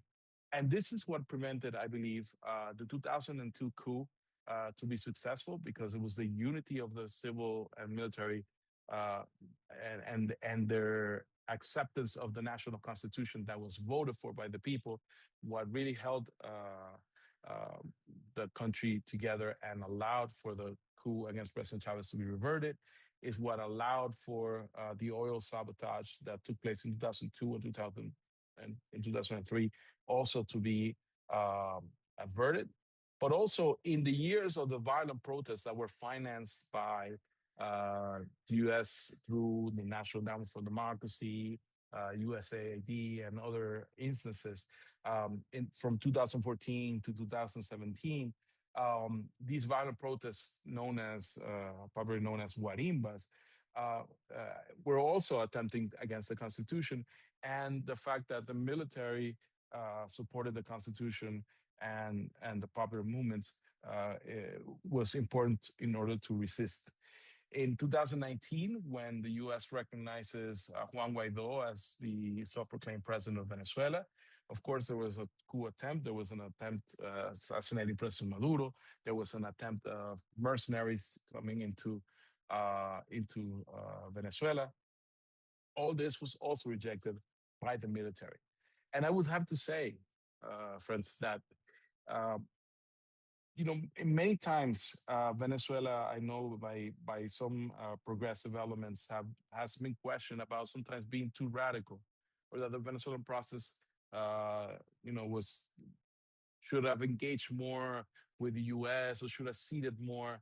But let me tell you, if it wasn't the sum of all that I've described, if it wasn't the sum of popular organization, if it wasn't the sum of race consciousness because we had access to a different type of information, if it wasn't the ties of the people to its armed force, not in a way of confrontation, but rather in a way of as a joint effort, um, if it wasn't the understanding that Venezuela had a geopolitical role to play, uh, and Venezuela has a right to its or resources, I don't think we would have been able to resist the attack in the way that we have resisted on January 3rd.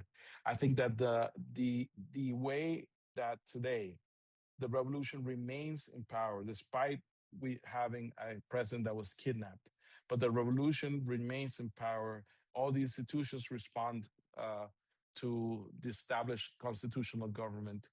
All the social forces in the street mobilized, defending defending peace, defending the government, and asking for the president to be returned. Then we would understand why Venezuela today is in peace, why Venezuela today has, I think, still a future to be laid out by the Bolivarian revolution. Um, this uh, this conjuncture of all these elements, my friends, is what I think makes this has made Venezuela the unusual and extraordinary threat that United States calls. Not because Venezuela wants to um, somehow hurt the United States. Venezuela's Bolivarian revolution was never an anti-US project. It was always a pro-Venezuelan people, a pro-Venezuelan interest project, and it continues to be so. And I think that all these elements, again, are not against anyone, but are for the rights of the Venezuelan people.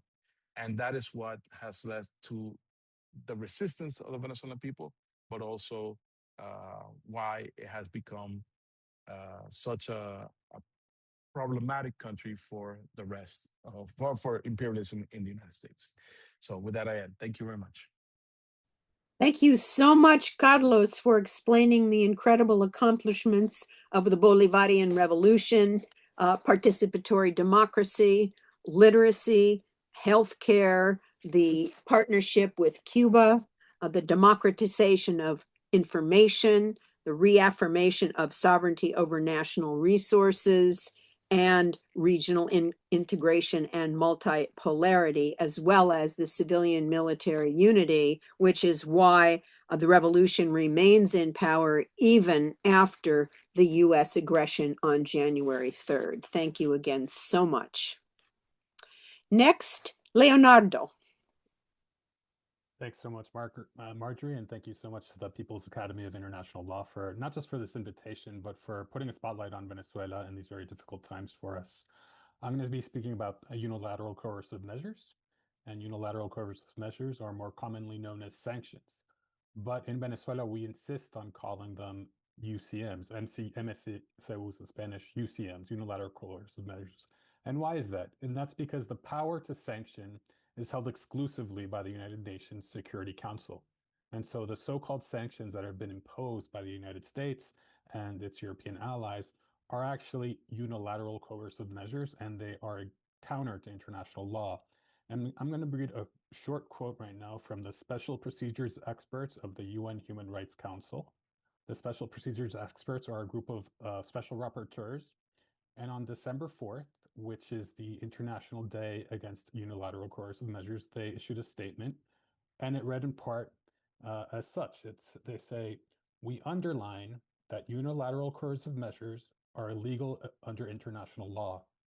They violate core principles set forth in the UN Charter, such as the principle of sovereign equality, non-intervention in domestic affairs, principle of the respect for human rights, and fundamental freedoms." So that makes it very clear that what we're talking about is an illegal use of basically lawfare against the Venezuelan people, the Venezuelan economy. And when we use the word sanctions, and I'm guilty of this as much as anyone, because sanctions is really something that the layperson can understand, whereas unilateral coercive measures requires a bit more explanation. But this use of the word sanctions plays into US propaganda because it immediately suggests that somehow Venezuela did something wrong and needs to be punished. Whereas if you use the term unilateral coercive measures, in addition to being technically correct, it also makes it clear that the ones doing the coercing are the ones in the wrong. But unfortunately, sanctions is the shorthand that's really been used everywhere. And I myself will probably slip in the word sanctions in my presentation as well, but of course I mean unilateral coercive measures. And the United States has used UCMs as part of its decades-long hybrid war against Venezuela. And for those who may not know, a hybrid war basically blends conventional and unconventional methods, including military operations, cyber warfare, disinformation campaigns, lawfare, diplomatic pressure, use of paramilitary groups and criminal organizations, and economic warfare. And Marjorie, you began today in your introduction by noting that roughly 200 people have been killed by the US attacks, 100 on January 3rd, and then roughly 110 or 112 in the strikes on boats in the Caribbean and the Pacific. Well, the casualties of the economic war are, exponentially bigger than that of the conventional strikes that the United States has engaged in since September. We're talking about tens of thousands of people who have been killed by the United States economic warfare on Venezuela. This economic warfare also destroyed the Venezuelan economy and caused the migration crisis. But before I get into those impacts, I want to give our listeners, the audience, a brief timeline of the US UCMs against Venezuela. And it roughly begins in 2006, when the Bush administration imposed a ban on the sale of US weapons or US made weapon components on Venezuela. And this was in direct response to Venezuela kicking out the Drug Enforcement Agency from its country, the USDEA.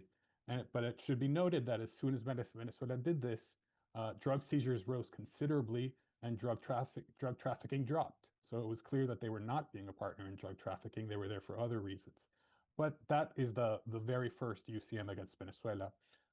It becomes much more intense starting as in late 2014 when US Congress passed what's known as the Venezuela Defense of Human Rights and Civil Society Act. This law basically was ordering President Obama to sanction Venezuela. And he did that immediately in March of 2015 when he issued the executive order calling Venezuela an unusual and extraordinary threat to the national security of the United States. I mean, Carlos talked about this a little bit, how the threat of a good example, or how a good example can be perceived as a threat, especially by capitalism and empire. But it's tacitly absurd to think that a country of 30 million people that has never engaged in a foreign war, that has never sent its troops to invade, would somehow constitute a security threat to the United States. And we saw, of course, on January 3rd that it could never have been a threat to the United States. This economic warfare then takes a very sharp turn under the first Trump administration, which began imposing unilateral coercive measures on entire sectors of the Venezuelan economy. So while before, during the Obama administration, many of the sanctions were focused mostly on individuals, and that's not to say that sanctioning individuals does not have a broader economic impact, because certainly it did. Between 2015 and 2017, between that is to say between the first Obama unilateral coercive measures and the Trump ones, you had dozens of U.S. companies leaving Venezuela, because in calling Venezuela an extraordinary threat, it's basically a signal to transnational capital that the United States is going to be focusing its efforts on Venezuela, and that any U.S. interest there may be caught in the crossfire, so to speak. And it was basically a signal for them to leave the country. But in 2017, Trump sanctions the Venezuelan government and PDVSA, the state oil company, and it basically prohibited them from accessing international debt. It was a ban on Venezuelan debt, which made it impossible for Venezuela to take out loans and for PDVSA to take out loans. And of course, as Carlos mentioned, this sets the stage for the deterioration of the oil industry in Venezuela, because to maintain the infrastructure, oil companies generally take out loans to pay for it and then pay it back with the oil that's drilled after that equipment is maintained or improved or upgraded. Leonardo, can you slow down just a little bit for Of the... course. I'm so sorry. I'm actually an interpreter myself, and I hate it when people go too fast, but I will try to slow down. So then in 2018, the Trump administration imposes unilateral coercive measures on Venezuela's gold sector and its cryptocurrency. And immediately we saw this being followed in the media with stories of how, criminals were starting to take over Venezuela's gold sector and illegal mining. And that is directly the result of Venezuela being unable to sell its gold on the international market and unable to buy the necessary equipment to drill its gold in a safe and environmentally conscious manner. In 2019, you then had sanctions on the oil industry, a total economic embargo as characterized by financial media like the Wall Street Journal. 2020, right in the middle of the pandemic, you had a prohibition on diesel swaps. And so Venezuela, despite being an oil power, needed to import certain chemicals, certain diluents, in order to produce diesel fuel. It was unable to do so because of the original Trump sanctions. And then in 2020, so in response, Venezuela was swapping crude oil for processed diesel. The Trump administration put a stop to that, and that caused, almost caused a serious humanitarian crisis in the country, because it was leaving up to 3 million liters of milk and 20 tons of food that were being lost every week, spoiling on farms and warehouses. They were unable to be delivered to consumers in Venezuela. Venezuela found a workaround with help from Iran and managed to restart its diesel production. So the crisis was averted, but certainly it had a major impact. Then I'll fast forward a little bit to 2025, 2026, and some of the latest unilateral coercive measures that we've seen, which are the seizures of tankers. So we've seen news stories of, I think the United States has now seized 5 or 6 tankers that were either on their way to Venezuela or leaving to Venezuela. Some of these tankers didn't have any oil on them, and they were seized by the United States under the pretext of these sanctions. Others did have oil, and the oil itself was taken from Venezuela. And when we understand, the kind of legal framework behind the justification for the Trump administration's seizures of these tankers, we understand that it's really just all empty. It's kind of an empty rhetoric. So the Trump administration set up kind of a fast process for a judge to sign off on these seizures of tankers, and it was after the fact, after the first tankers were seized, and they did so because they realized that they didn't have the legal authority necessary to do so. So this timeline I've just given you is really just these are just some of the over 1,000 unilateral coercive measures applied against Venezuela. Over half of those have been applied by the United States, and that includes sanctions, or UCMs, against 217 individuals, 82 ships, 60 aircraft, 173 businesses. Now, the President of the United States is authorized to impose these unilateral coercive measures under what's known as the International Emergency Economic Powers Act. And so that's why President Obama had to sign that executive order calling Venezuela a threat, because it was under that law that it then allows them to impose these blanket sanctions on Venezuela.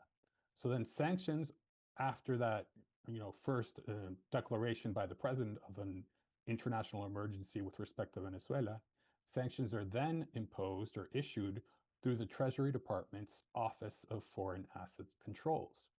They will publish a list of individuals or companies or sectors whose assets are immediately blocked. And in addition, US persons and corporations are banned from dealing with these entities. And this is what's known as primary sanctions. Now, there's another term that comes up in sanctions discourse a lot, and that's known as secondary sanctions. And this is when these target third parties who are doing business with a sanctioned entity, and often just the threat of sanctions is enough. And these third parties might have nothing to do with the United States. So there's a kind of extraterritoriality of US sanctions. So I'll give you an example, a couple of examples. So after Trump first imposed this oil embargo in 2019, Venezuela began to look at firms in India to trade oil. But then the Trump administration warned them that they would be sanctioned for having any sort of commercial exchanges with Venezuela. In fact, the Trump administration actually did in 2020 sanction 2 Mexican companies for trading in oil with Venezuela. And the particularly sad thing about those sanction in particular was that those companies were sanctioned because they came to an agreement with Venezuela whereby Venezuela would send oil, and in return, these Mexican companies would send food, medicine, and other essential goods to Venezuela. So this was very clearly kind of an oil for humanitarian aid deal that the Trump administration squashed by sanctioning these Mexican companies. And what we see then is that the United States is using it's basically saying that the entire world is now under its jurisdiction when it comes to unilateral coercive measures in terms of who can trade with what country. So it's not that these UCMs affect only trade between Venezuela and the United States.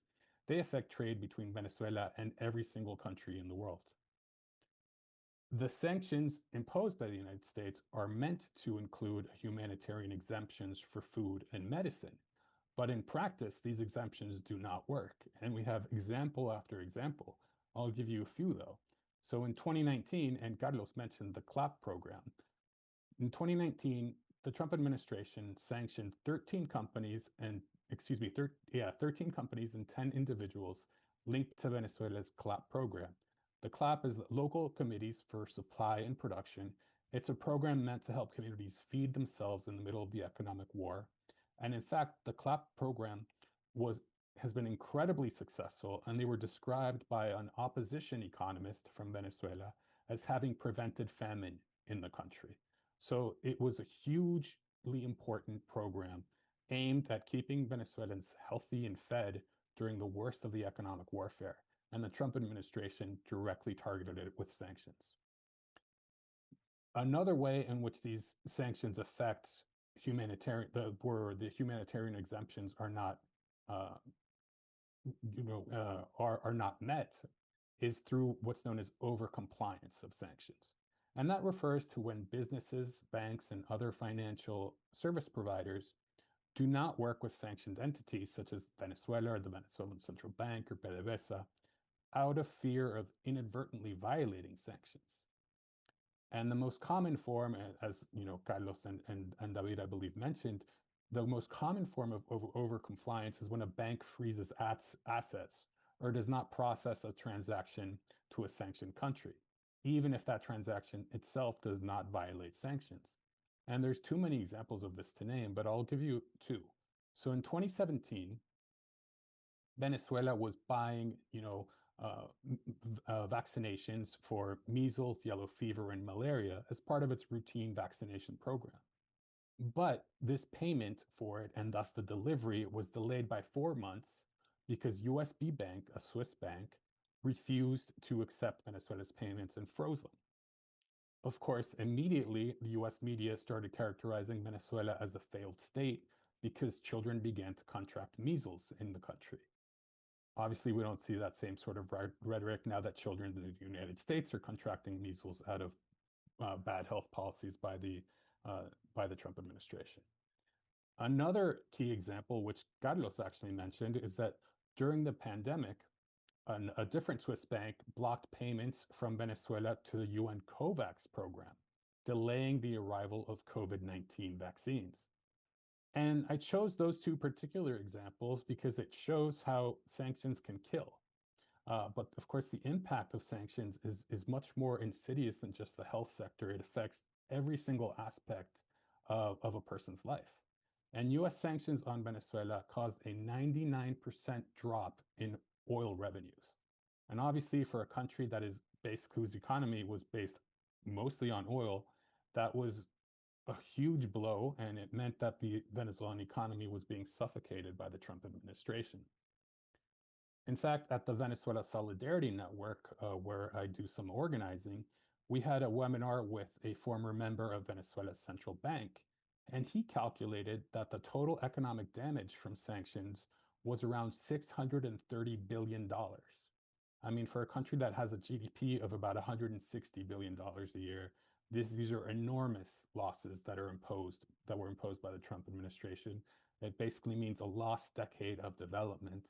And while Carlos was talking about some of the achievements of the Bolivarian Revolution, it really made me sad to realize, how much has been destroyed by the Trump administration, particularly when it comes to health and education.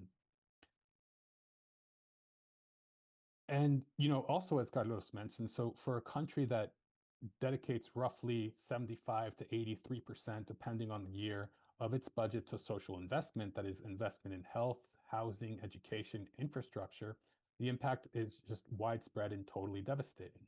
So according to the Center for Economic and Policy Research, which is a progressive think tank in Washington, D.C., in 2017 and 2018, the very first year of the Trump administration's unilateral coercive measures, those sanctions caused 40,000 excess deaths in Venezuela.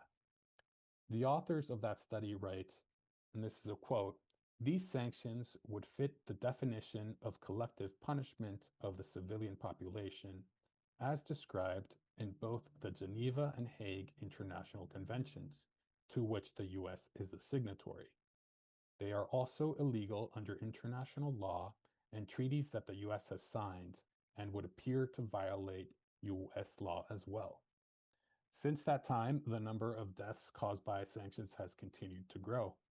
A study published by The Lancet in July 2024 found that at a global level, sanctions kill 560,000 people every year, and over half of those victims are children, And we can see how this played out in Venezuela as well, where maternal mortality doubled, where undernourishment rose from 2% in 2013 to 13.5% in 2018, where protein consumption fell from 88.5 grams a day in 2014 to 55 grams per day in 2020.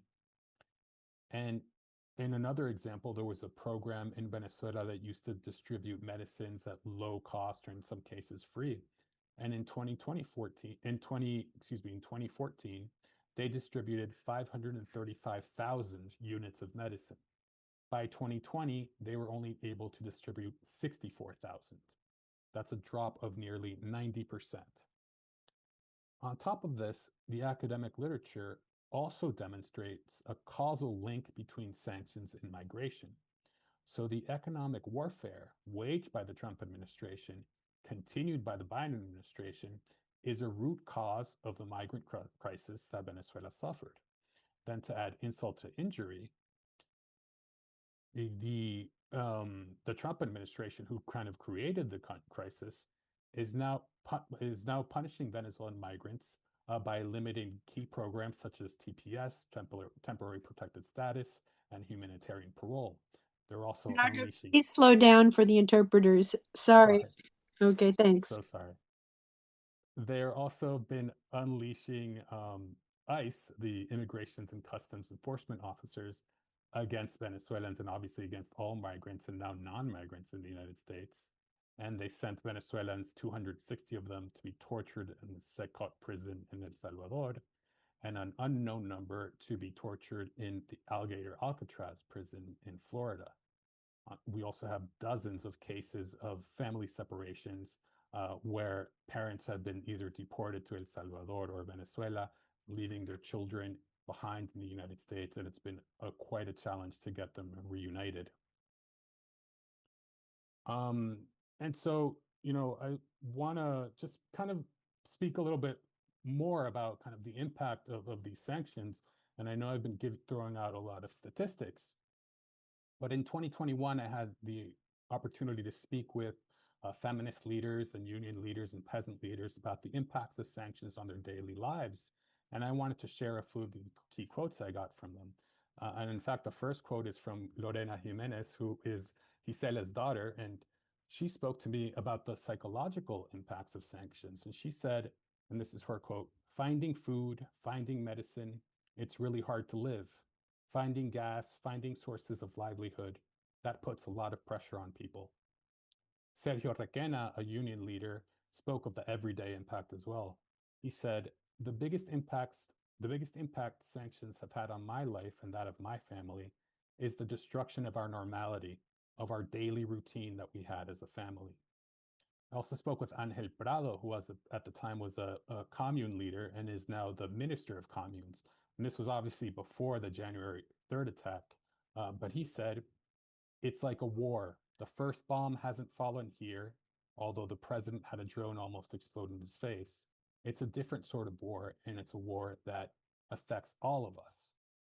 And when I try to explain what it's like to live in a country that is sanctioned, I think the best metaphor for me has been to talk about the pandemic.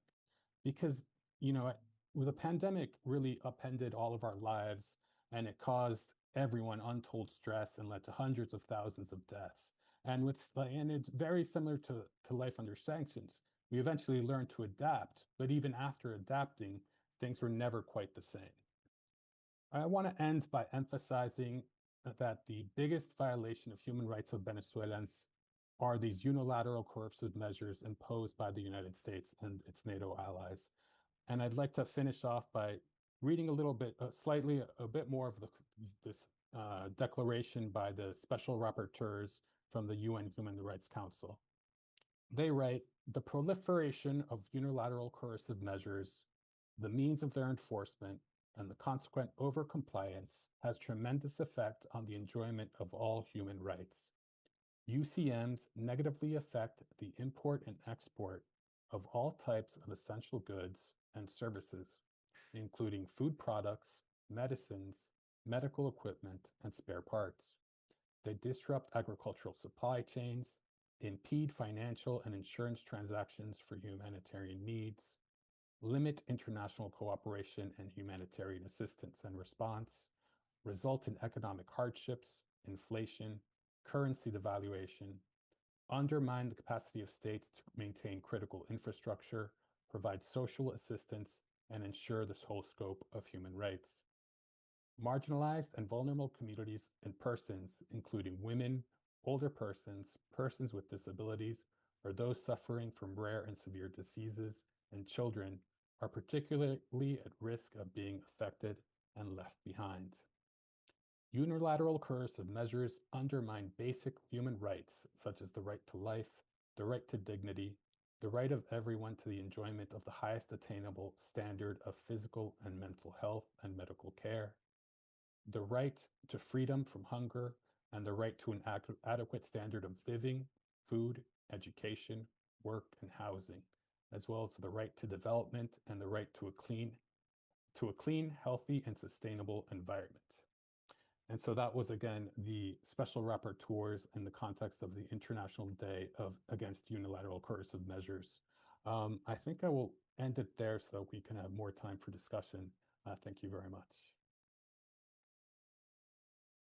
Many thanks, Leonardo, for detailing the history of the illegal, punishing, unilateral coercive measures by the United States against Venezuela, how they crippled the Venezuelan economy, harmed the Venezuelan people, created the migration crisis, and how they constitute a false pretense for the U.S. to claim that it owns Venezuelan oil after creating the economic crisis with their UCMs. And also, the U.S. claim, in effect, that it has jurisdiction over all of global trade. So thank you again so much for that presentation. And now we have Gisela. Gisela?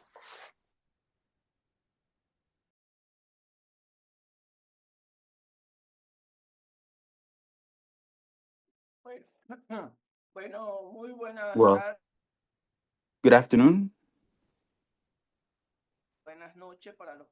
Good evening for those that are different time zones. Hi from Venezuela. I want to say thank you for this presentation that has been made and the opening of this space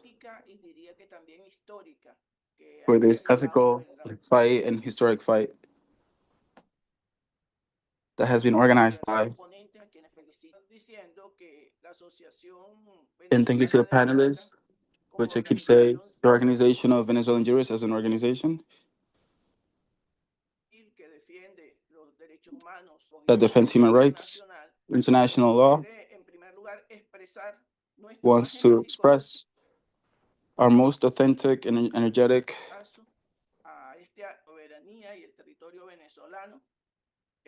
that affects this case, Venezuela, this attack on January 3rd. And of course, this.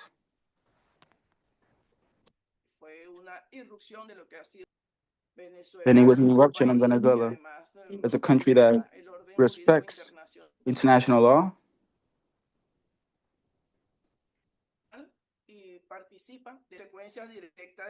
and there are direct consequences of these criminal acts, as the comrades who spoke before me said.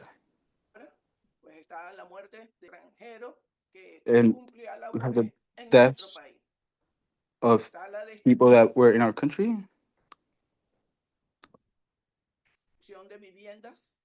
And the construction of homes, which are essential for the life of Venezuelans.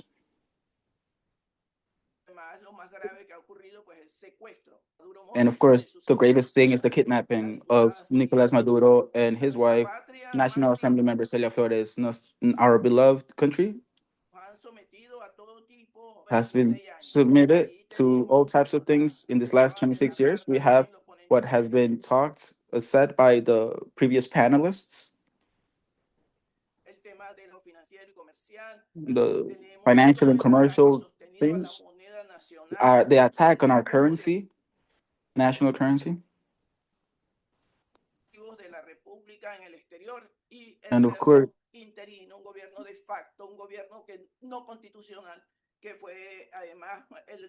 course, they try to impose a non-constitutional government in the past. These actions have devastating consequences,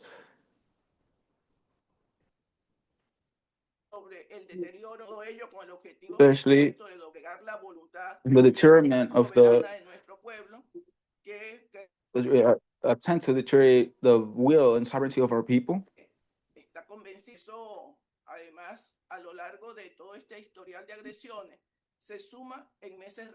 Also, along with this history of aggressions, it has been added to it in the recent 6 months. The naval blockade that started in August, which culminated in an attack, despised attack, despicable attack over the city of Caracas and over other cities in the country. Bombardments directed towards the civilians. So we have an imperialist threat that attacks imposing the law of the strongest, the law of the survival of the fittest, and which takes us away from the civilized world. And it takes us closer to, dangerously, to the barbaric, to a barbaric. This acknowledges an unacknowledgement of international law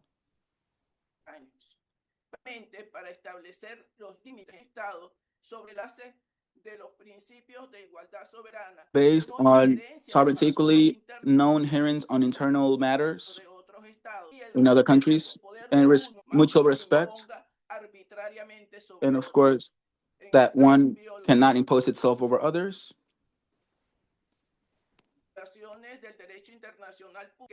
In this way, international law, principally, the kidnapping of President Nicolás Maduro and National Assembly member Celia Flores.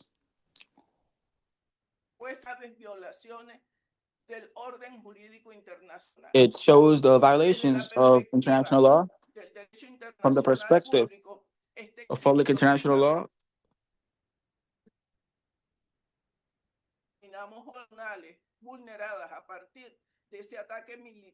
Have been vulnerated, starting from this attack and kidnapping of our president, constitutional president Nicolás Maduro.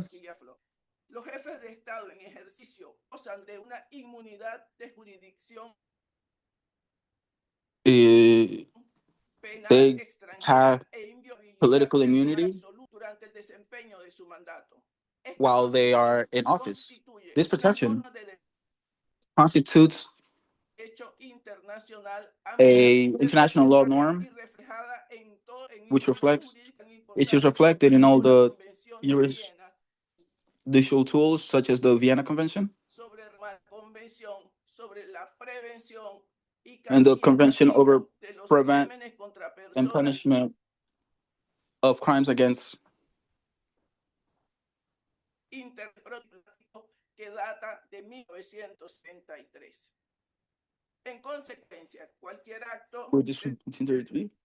in consequence, any act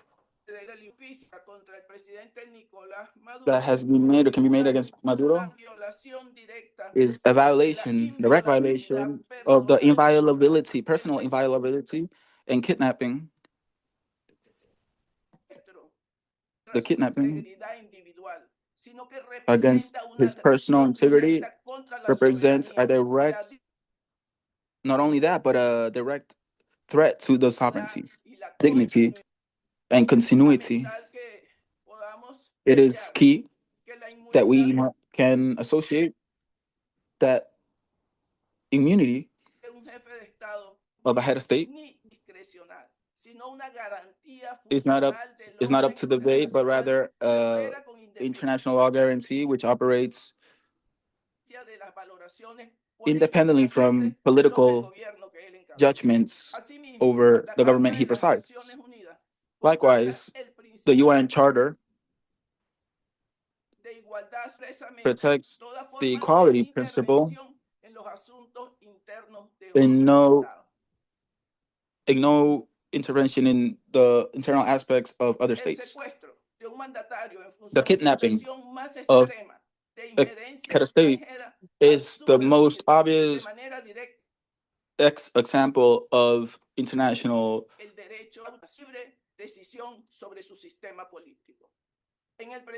attacks and attacking another country's political system. President Maduro, it annuls de facto the Venezuela's government to exercise its sovereignty. It forces that an outside actor takes by force the maximum political authority, constitutional, in a way that violates international law, public international law. Then we can analyze the configuration of crime of aggression and other international crimes. According to as the 24th General Assembly of the UN, it is considered an act of aggression over others. The attack or the block of naval or air force base of other countries is not the case here.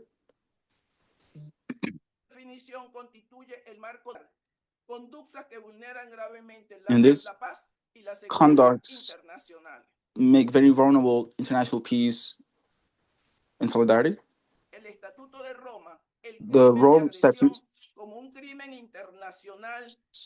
says aggression, it's an international crime, undisputable international crime, to those who, in positions of power, plan, prepare, begin, or execute an act of aggression that, of course, because of its character, manifests a grave violation of the UN Charter. Applied to this case, yeah, fact means aggression. The fact that the special target of a head of state in office is not the capture, it's the kidnapping. The kidnapping was the crime that was committed.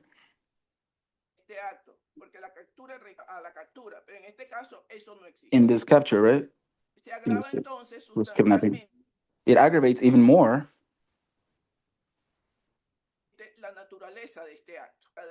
the nature of this act.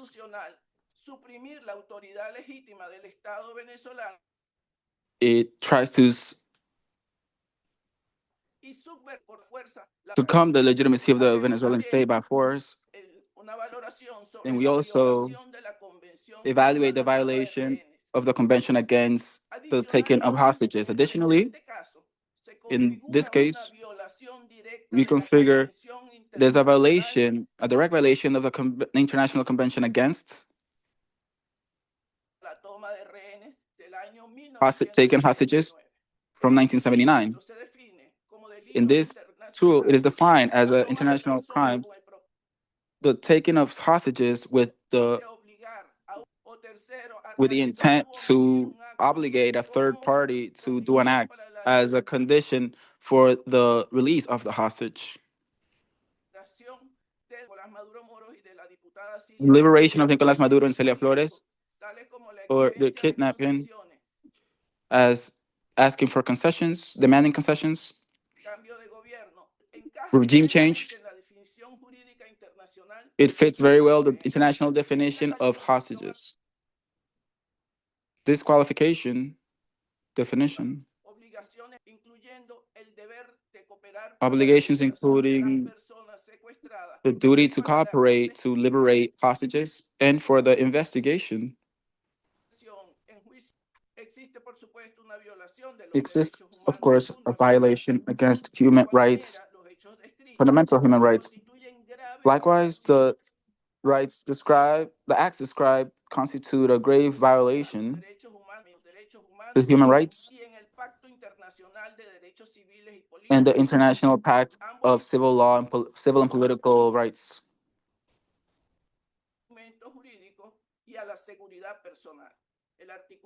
against personal security. Article 3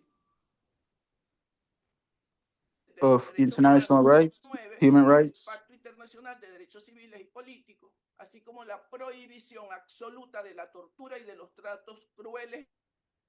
as well as the as the prohibition of absolute acts prohibition of and torture torture and cruel, in the inhuman, and Article degrading 7 of treatment. International Pact of Article Human, 5 of the United Civil, and Nations and Political Article Rights. 7 of the ICCPR.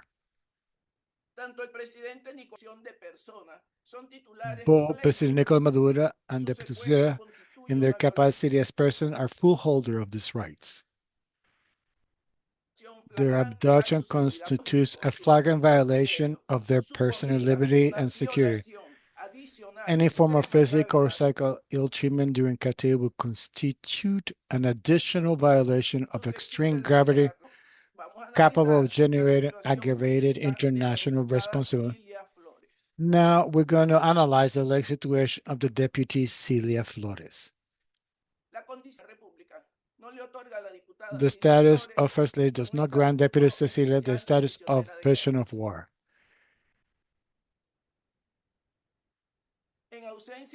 In the absence of any evidence of former membership in the armed force, their capture must be legally classified as hostage taking, which constitutes a serious international crime and in certain countries a war crime.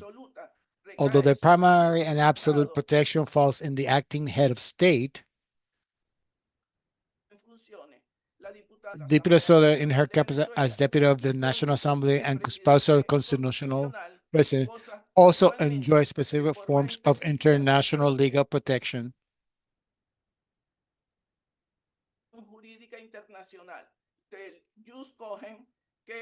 Although not necessarily the same rank of jus cogent as presidential inviolability.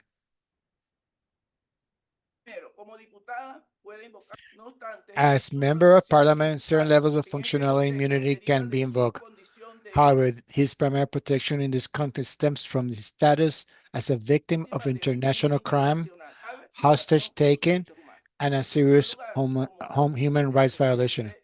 Secondly, as the spouse of the head of state, his simultaneous kidnapping enhances the nature of the attack directed against the Venezuelan state and international public order, constituting an aggravating circumstance. This practice is recognized as a form of extreme psychological pressure aimed at breaking the will of the legitimate authority and forcing political decisions under coercion.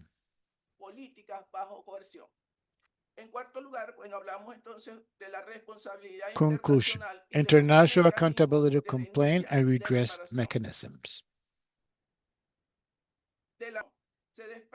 From the analysis carried out, it can be deduced that the facts examined constitute a serious and systemic aggression against the Bolivarian Republic of Venezuela, constituting current violation of public international law, international humanitarian law, and the universal system for the protection of human rights. The declaration of prisoner of war as a legitimate legal and political response, as a legitimate way of looking at this. In this context, the declaration of constitutional President Nicolas Maduro Moros as a prisoner of war must be understood not as a legal fiction, but as a legitimate legal and political response to an international illicit act of force.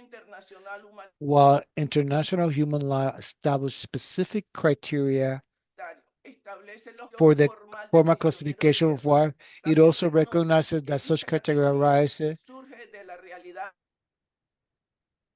from the material reality of an international armed conflict, not from a unilateral declaration by the aggressing state or from a foreign domestic criminal jurisdiction. The military attack on Venezuelan territory, the forced capture of the acting head of state, and the coercive creation of his freedom constitute an objective situation of imposed armed conflict. In this framework, the president's self-definition as prisoner of war fulfills an essential legal function to activate the enhanced protection regime of international humanitarian law, to prevent his treatment as a common criminal, and to denounce the warlike nature of the attack suffered by the Venezuela state. This declaration also contributes to delegitimize any attempt to subject the president to ordinary criminal jurisdiction of a foreign state by making this not a regular judicial process, but a direct consequence of an armed aggression against a sovereign state. What is the international responsibility of the aggressor state? The fact that we have analyzed generate an aggravated international responsibility for the aggressor state, as their violation of peremptory norms, jus cogens, including the approach of use of force, expressive and invalidation. This responsibility immediate obligation. These responsibilities are the immediate obligation to cease unlawful acts, the duty to guarantee the physical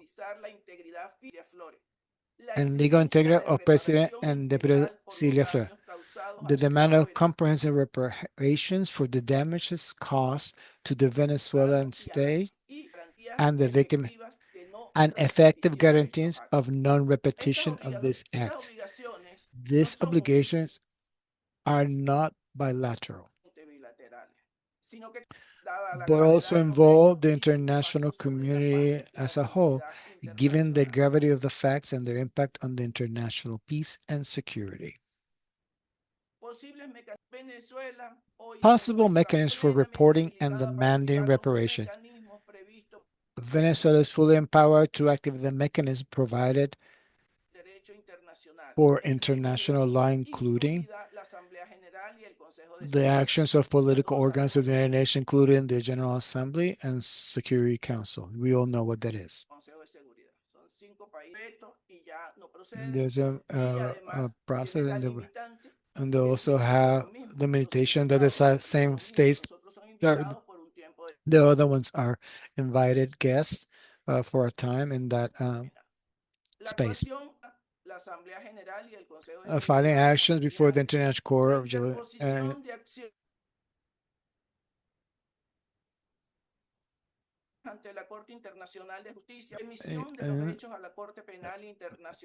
referral to the fact of the International Criminal Court for the possible commission of crimes of aggression, war crimes, and other international crimes. A use of international and regional human rights protection system.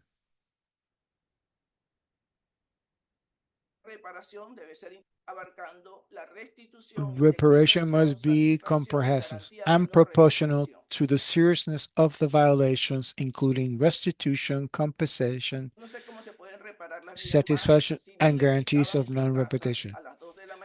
And this, I don't know how we're going to repair the civil life of those people at 2 o'clock in the morning where they were resting. I don't know how they're going to do that. In this sense, the Venezuela Association of Jurists supports the complaint made by the American Association of Jurists, in which we request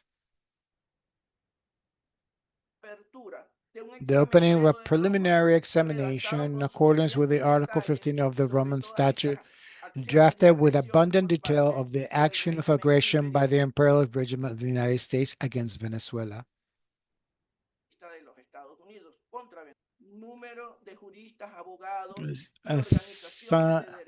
By a significant number of jurists, lawyers, and human rights organizations.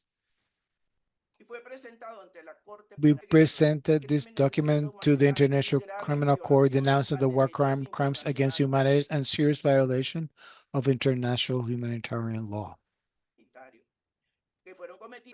committed in the context of the actions ordered by Donald Trump, Marco Rubio, and other authorities involved in the military actions and kidnapping of President of the Bolivarian Republic, Venezuela, Nicolás Maduro, and the First Lady, Deputy Celia Flores. The declaration of President Nicolás Maduro Moros as a prisoner of war is not a rhetorical act, but a high-level denunciation that exposes to the world the true nature of the conflict. An armed aggression against a sovereign state and against the international legal order. Venezuela reaffirmed its vocation for peace, respect for multilateralism, and the peaceful settlement of disputes, but also its firm determination to defend its sovereignty, its institutionality, and its right for the people to decide their own destiny in accordance to the fundamental principles of international law. It's clear from what has been said through this paper, the facts analyzed do not consider episodic discriminatory political acts, but a coherent set of serious and concurrent violations.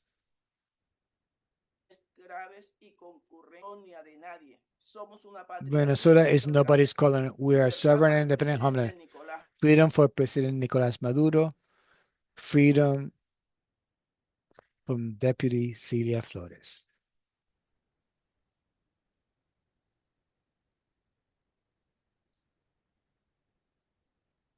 Thank you very much, Gisela, for explaining the violation of the international law norms of head of state immunity, non-intervention in the affairs of other countries' political system on January 3rd, and why it constituted an illegal act of aggression, and the kidnapping of President Maduro and National Assembly member Flores in violation of the Convention Against the Taking of Hostages, as well as the International Covenant on Civil and Political Rights. And also thank you for detailing what effective remedies to this aggression should be. So again, many, many thanks. We really do appreciate that, that explication. We're going to move now into a brief discussion between faculty members if they have comments on each other's presentations or questions, or just want to add anything, and then we will move to your questions. And first, I just want to mention that Donald Trump posted on his Truth social platform, he identified himself as the acting president of Venezuela, which I don't even have any words to describe the horror of that, but I just wanted to make that observation. So to our faculty, to our wonderful faculty, do you have any comments, questions, comments on each other's presentations, or anything that you would like to add right now?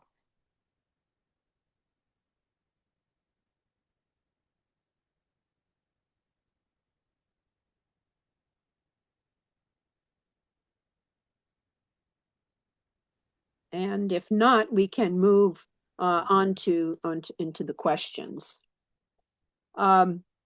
First of all, there is a question: can someone address the 2024 election and the opposition's claim to have won overwhelmingly, while refusing to present any evidence to verify that claim? This is important for lawyers to understand how to respond to this claim. Would anyone like to address that question? Well, I can take it maybe a first, or maybe David. I thought you were about to unmute.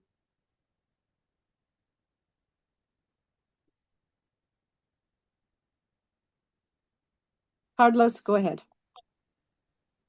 Con respecto a la pregunta, Con respect to that question, in terms of that question, we know that no se habían llevado las listas there en la was cual no se estableciera list where there was something established quién había around ganado las elecciones, lo who cual actually won the resultó elections. totalmente falso, And that was a lot of those porque a was a través false del information. So Tribunal Supremo de Justicia, because through the todos los partidos measures, the court, políticos, all the political salvo el party, partido político de with aquella exception persona of that a person quien le dieron un premio Nobel, to todos los whom they gave a partidos Nobel mostraron award, all the parties, all the political todos parties sus show medios they show all y the ways in constancias which sobre las and votaciones. their data Y estas around voting, posteriormente fueron and llevados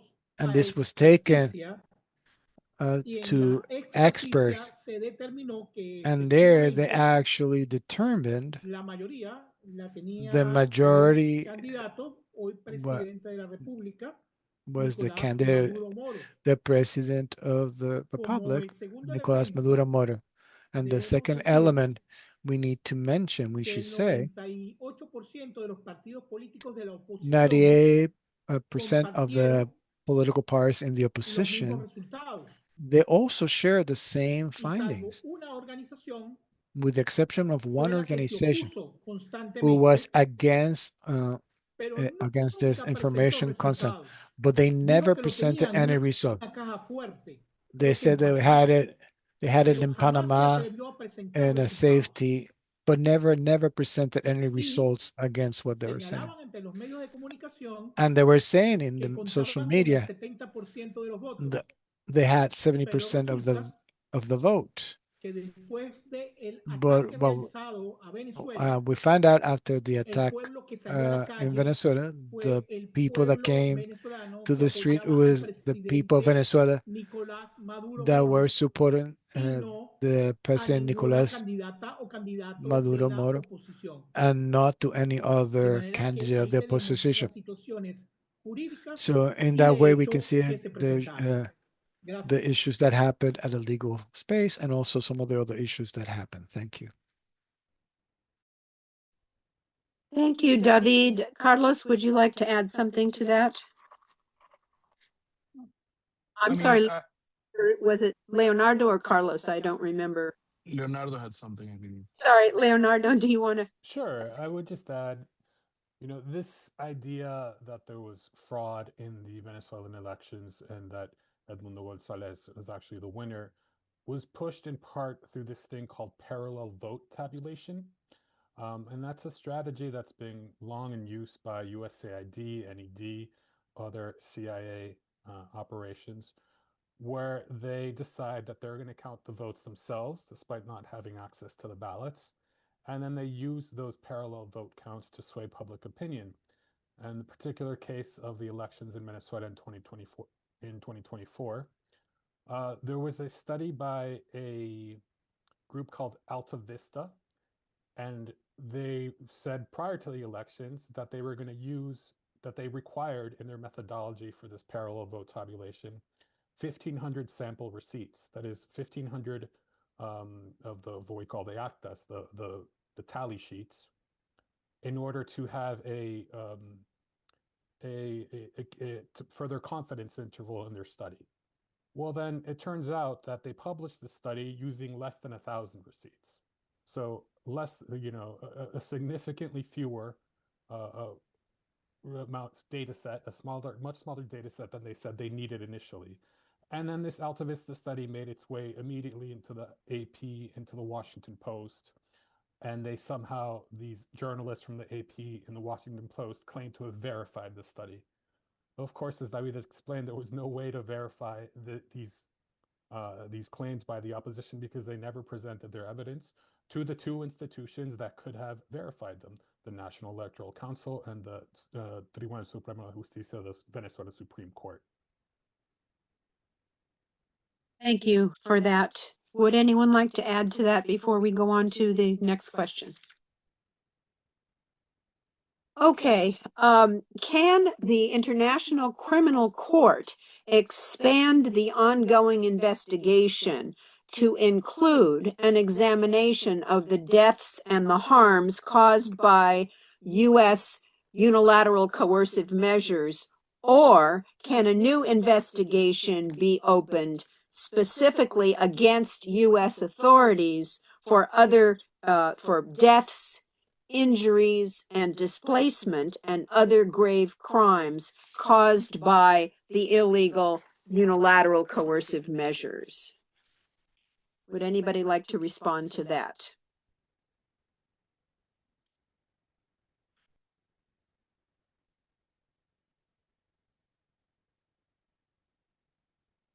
It's my understanding that when the ICC, I'm sorry, go ahead.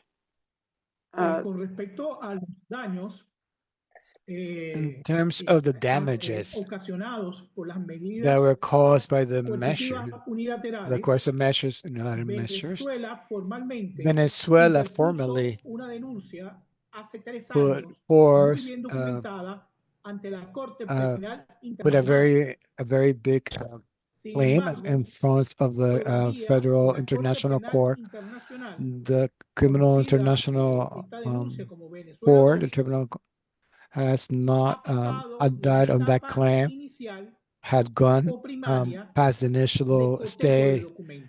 to actually Mientras verify those que la documents. misma Corte, a la denuncia que le Meanwhile, han hecho that grupos opositores court llamada and Venezuela 1 that kind of claim that le was dieron done una Venezuela, celeridad they sin get tener they siquiera accelerated pruebas that a process corroborar. without have any De manera proof que to ese es el punto de vista those jurídico claims from the que se ha perspective dado of ante la Corte Penal the Internacional. perspective from the Venezuela hizo tribunal formalmente la court. This denuncia is what perfectamente Venezuela documentada, put out the pero claim todavía no legally, pasa very well de la documented, etapa but it's not primaria moved from the first stage de revisión documental.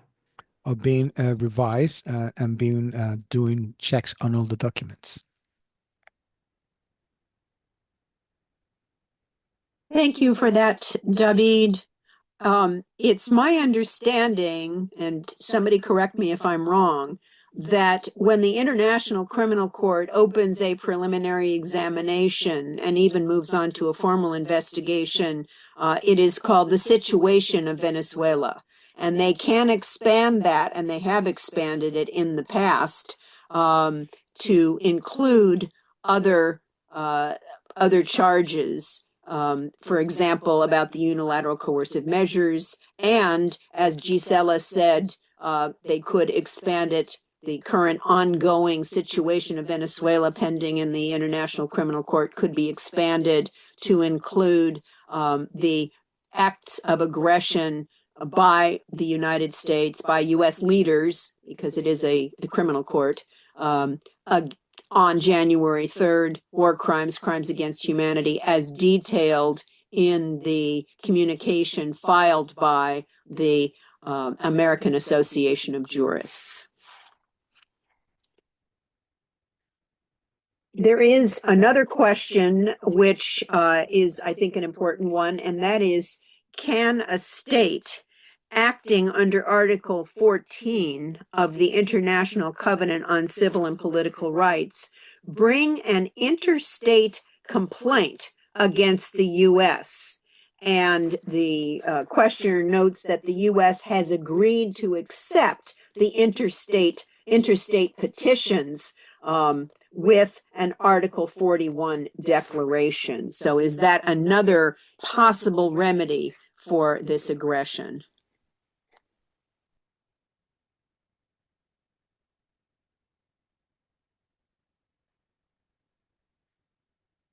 And I think that the question kind of answers itself.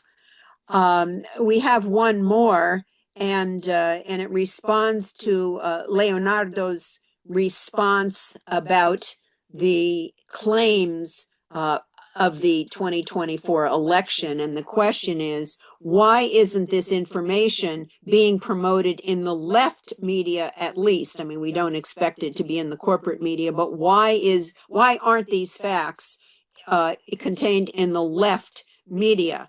And of course, the question of legitimacy of the election will be part of the U.S. case against Maduro's getting head of state immunity. And the experience with Noriega will presumably serve as precedent for disallowing head of state immunity. Now, one thing I should say is there are two significant differences between the Noriega situation and the situation with Maduro and Flores.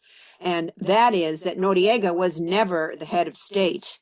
He was a military dictator. And the second is that the National Assembly in Panama had declared war against the United States before the kidnapping of Noriega. Those are two very important distinctions. And it's also my understanding that just because the United States doesn't recognize Maduro as the head of state of Venezuela, that will not defeat his head of state immunity because he has been the head of state. Correct me if I'm wrong, anyone, on those things. Well, let me respond to the first part of the question at least. Yeah. I think it has been shared to a certain extent in left media. I think part of the problem is that, left media, to the extent that it exists, it's fairly small. I'll just share a quick anecdote. I was on Democracy Now, maybe about a few weeks after the elections, and this was August 2024, and it was a very kind of hostile environment from my perspective, where I was saying that we had to, challenge these claims by Edmundo Gonzalez, and instead the hosts were more interested in challenging the claims by the Venezuelan government. So even there, where you have a supposedly progressive media, it's difficult. I think part of the reason is that Venezuela has been made almost a very toxic issue, to the point that members of Congress can't say anything positive about Venezuela ever, or they will get destroyed by their Republican colleagues in mainstream media. And if they dare to question U.S. actions in Venezuela, they always have to preface it with something like, well, Maduro is a dictator, but the U.S. shouldn't do this. So, this is part of kind of the media blockade that Venezuela talks about constantly, and it's a challenge to overcome it. And really, it's through forums like this and through independent media where we have been able to speak to that truth a little bit. Let me just add something there too. I think that part of the problem, like Leonardo said, is that uh, the media outlets that we have available, despite the fact that there there may be some good left media, it's never on the same quantity of exposure as we get from the right wing media.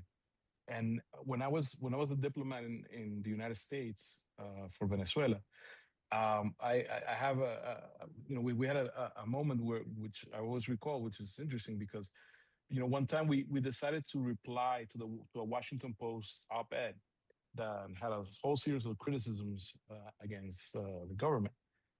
So they allowed us to write a reply, even though they didn't place it. I mean, they didn't give it the same position in the newspaper as the original criticism, but they did publish it. So we felt, okay, good. If we get attacked, we may be able to do this and try to balance it out. Then maybe a week happened, or not even, and another article comes out against the Venezuelan government. So we go again and draft something and then call the Washington Post, and they said, "Oh wait, um, because you are a government official, a government representative, we can only publish your articles once every 6 months." So basically, I can get attacked on a daily basis by 3 or 4 articles, but I could only reply as a diplomat once every 6 months. So so you see the how do you counter that narrative? I mean, how do you counter that everyday narrative? The other issue is in this specific case of the 2024 election, we can't underestimate the power of how this was constructed. Uh, they started very early on. First, I mean, the whole idea of having Maria Corina Machado as a candidate in the first place by every political actor in Venezuela knew that that was not possible. Every political actor in Venezuela previous to the process knew that she had legal problems that would restrict her from running. They did anyway. They made a show of the primaries in the opposition. I mean, and of course the media fed fed into this. Oh, but she's going to somehow fix this. She's going to somehow become the candidate.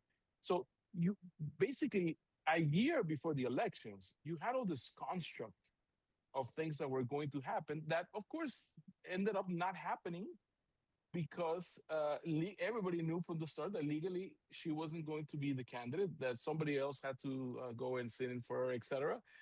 But the way it was constructed by the media, the way the narratives were constructed, already, by the time the election came, already had predisposed the general public into believing that she had a legitimate claim to become a candidate. That of course they were a very popular party. All these things that we have later seen that reality has shown that it was fiction.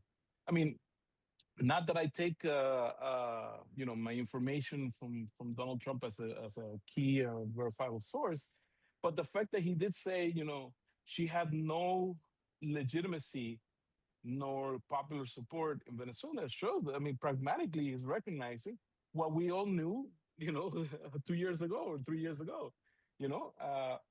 But the way these narratives are constructed, in the same way, I mean, if you go back and look how they build the narrative of President Maduro being a criminal during this administration right now. So, I mean, of course, it started before, but just this administration. I mean, you had since last January, first, you know, he's a criminal gang leader because he's tied to Tren de Aragua, which there's not even any law enforcement report from the U.S. Doesn't have any evidence to this. There's even doubts about the existence of Tren de Aragua as an actual gang, but they started talking about how he was part of this. Then the Cartel de los Soles, or the Cartel of the Suns, again, same thing. And, some idea brought back from the 1990s to try to talk about drug cartel in Venezuela tied to the military, but also that they had to drop it from the accusation, basically, against President Maduro because there was no evidence. You have to understand the way that all these narratives are constructed are done in a very sophisticated manner to sway public opinion into believing that these narratives are true. And then even when you confront them with facts, with proof, with voices from the left, already they've managed to catch public opinion, and it becomes very much more difficult. If you go on a TV show like Leonardo just mentioned, Democracy Now, but it could be any other show. If I go in right now to any mainstream type of television show in order to talk about Venezuela, I'm going to have to start by debunking everything that the so-called public opinion holds. Nobody's going to help me. They're going to already throw the first question is going to be something based on the assumptions that we're talking about. We're defending a criminal government or whatever. Whatever narrative we're talking about. You don't go into these spaces in the media on equal terms. You already go with a load of accusations on you that you have to try to debunk at the same time that you have to try to impose, a different narrative. It's overwhelming. It's not easy for a government representative or for a common citizen trying to explain what goes on in Venezuela to try to turn the narrative around. And that is the power of media. And that's what I meant when I said the transformation in the Bolivarian Revolution of democratization of information, of having popular media, community media, state media, all these other, and even people participating in telling the story, that changed significantly the democratic process in Venezuela, because now you weren't subjected to just what the narrative that is fed to you says, you now can have options for critical thinking. David, yes. Si me permiten una breve If you allow anécdota me de la a brief importancia anecdote del poder of the popular importance of y de popular power utilizar todos los medios a and la mano. utilize all the Cuando means at hubo hand el to, golpe de when we had Estado contra the el coup presidente d'etat Chávez, against Chavez, President todas las Chavez, emisoras fueron all the cerradas por la TV derecha. stations were closed by the right Sin wing. embargo, quedó una Nevertheless, que era one of una them, emisora popular which was a que popular estaba station, en las which partes más was pobres de la in the ciudad, poorest parts of the llamada city, Radio was Perola. called Perola Y esa Radio. radio And that radio, pudo en 2 horas sacar a medio millón de in 2 hours, was personas able to a take pedir 2 million people vuelta out al to ask, presidente demand Chávez. President Chavez back. El poder popular Popular power es muy is efectivo very effective cuando toma las riendas when it takes de the las helms respuestas de la verdad y de la of razón. En este the answers momento, of truth and reason. las calles están At this tomadas time, the por streets, el pensamiento de izquierda y el pensamiento politi- nacionalista en toda nationalist Venezuela. thought and leftist thought Y is taking the estamos streets right now. usando los And we are mismos using medios the same means, tecnológicos que ellos the same han usado. technological means that they've used. Y el asunto es continuar So the thing con is este to tipo de continue this. actividad The task para at hand is romper to este continue these cerco activities mediático que nos to han hecho. break this communicational blockade that they've imposed on us. I will add to what they have pointed out, my previous colleagues, is that effectively this is a hybrid war, a war that has been made against Venezuela, attacking in all ways possible. The media has a role, important role. We see the coup d'etat against President Chavez, which was, of course, supported by the TV corporations in Venezuela. That's not a secret. We lived it. We suffered it also. And we understand that that has been happening since the beginning in the Bolivarian government. It's funny how not recognizing President Maduro as head of state, but they do recognize the rest of the government. The vice president, which is designated as president at the moment, which, she took oath in the Supreme Court and all that. So it's a grave contradiction. And of course, the different mayors, the governors, they recognize everybody, the legislators, the city council members, everyone. So how can I not acknowledge the whole government, but I don't want to recognize the president? So there's a whole political opinion narrative, international narrative, that Nicolas Maduro hadn't won the presidency, though. The other thing I wanted to point out was that I always end with this. In social media and in regular media, that's where elections are made. Elections are not won with votes, but an electoral process. Yes, and you put a vote at the end, but these people from the opposition, the more radical opposition, because of course, we're talking about a part of the opposition, there's also another part that participates and that is also elected and have governors and have legislators. So the polarization has been made because they want to get power through force. They don't want to get it through political work or organizational work, communal work, which is the political work that they got to do if I want to be a candidate and I want to win. But no, not with this type of kneeling, asking for sanctions so my country cannot breathe and then I can become president. That's not democracy. That has no principles nor political ethic. And that's important to make it very clear as well. Thank you. Thank you. Yes, I think it's an important question to ask. Why has the U.S. left the entire Bolivarian government in power since the kidnapping of Maduro? And I think that, and this is, I'm just speculating, that they think that by installing, for example, Machado in the government and totally upending the entire government, that would create chaos. And one thing that capitalism loves is stability, and they want to take the oil, they want to control that industry, and they don't want popular uprisings. They don't want chaos. That's just my opinion. Are there any other comments before we close? This has just been an incredible program, one of our very best at the People's Academy of International Law, and we thank all of our incredible faculty members and hope that you will return for future programs. We also thank our administrator, our People's Academy Task Force, and I want to invite you all to the next program of the People's Academy of International Law, which will be the duty to disobey illegal orders and individual responsibility. And that is scheduled for February 17th. Our program in March will be how to push back on attacks against international law.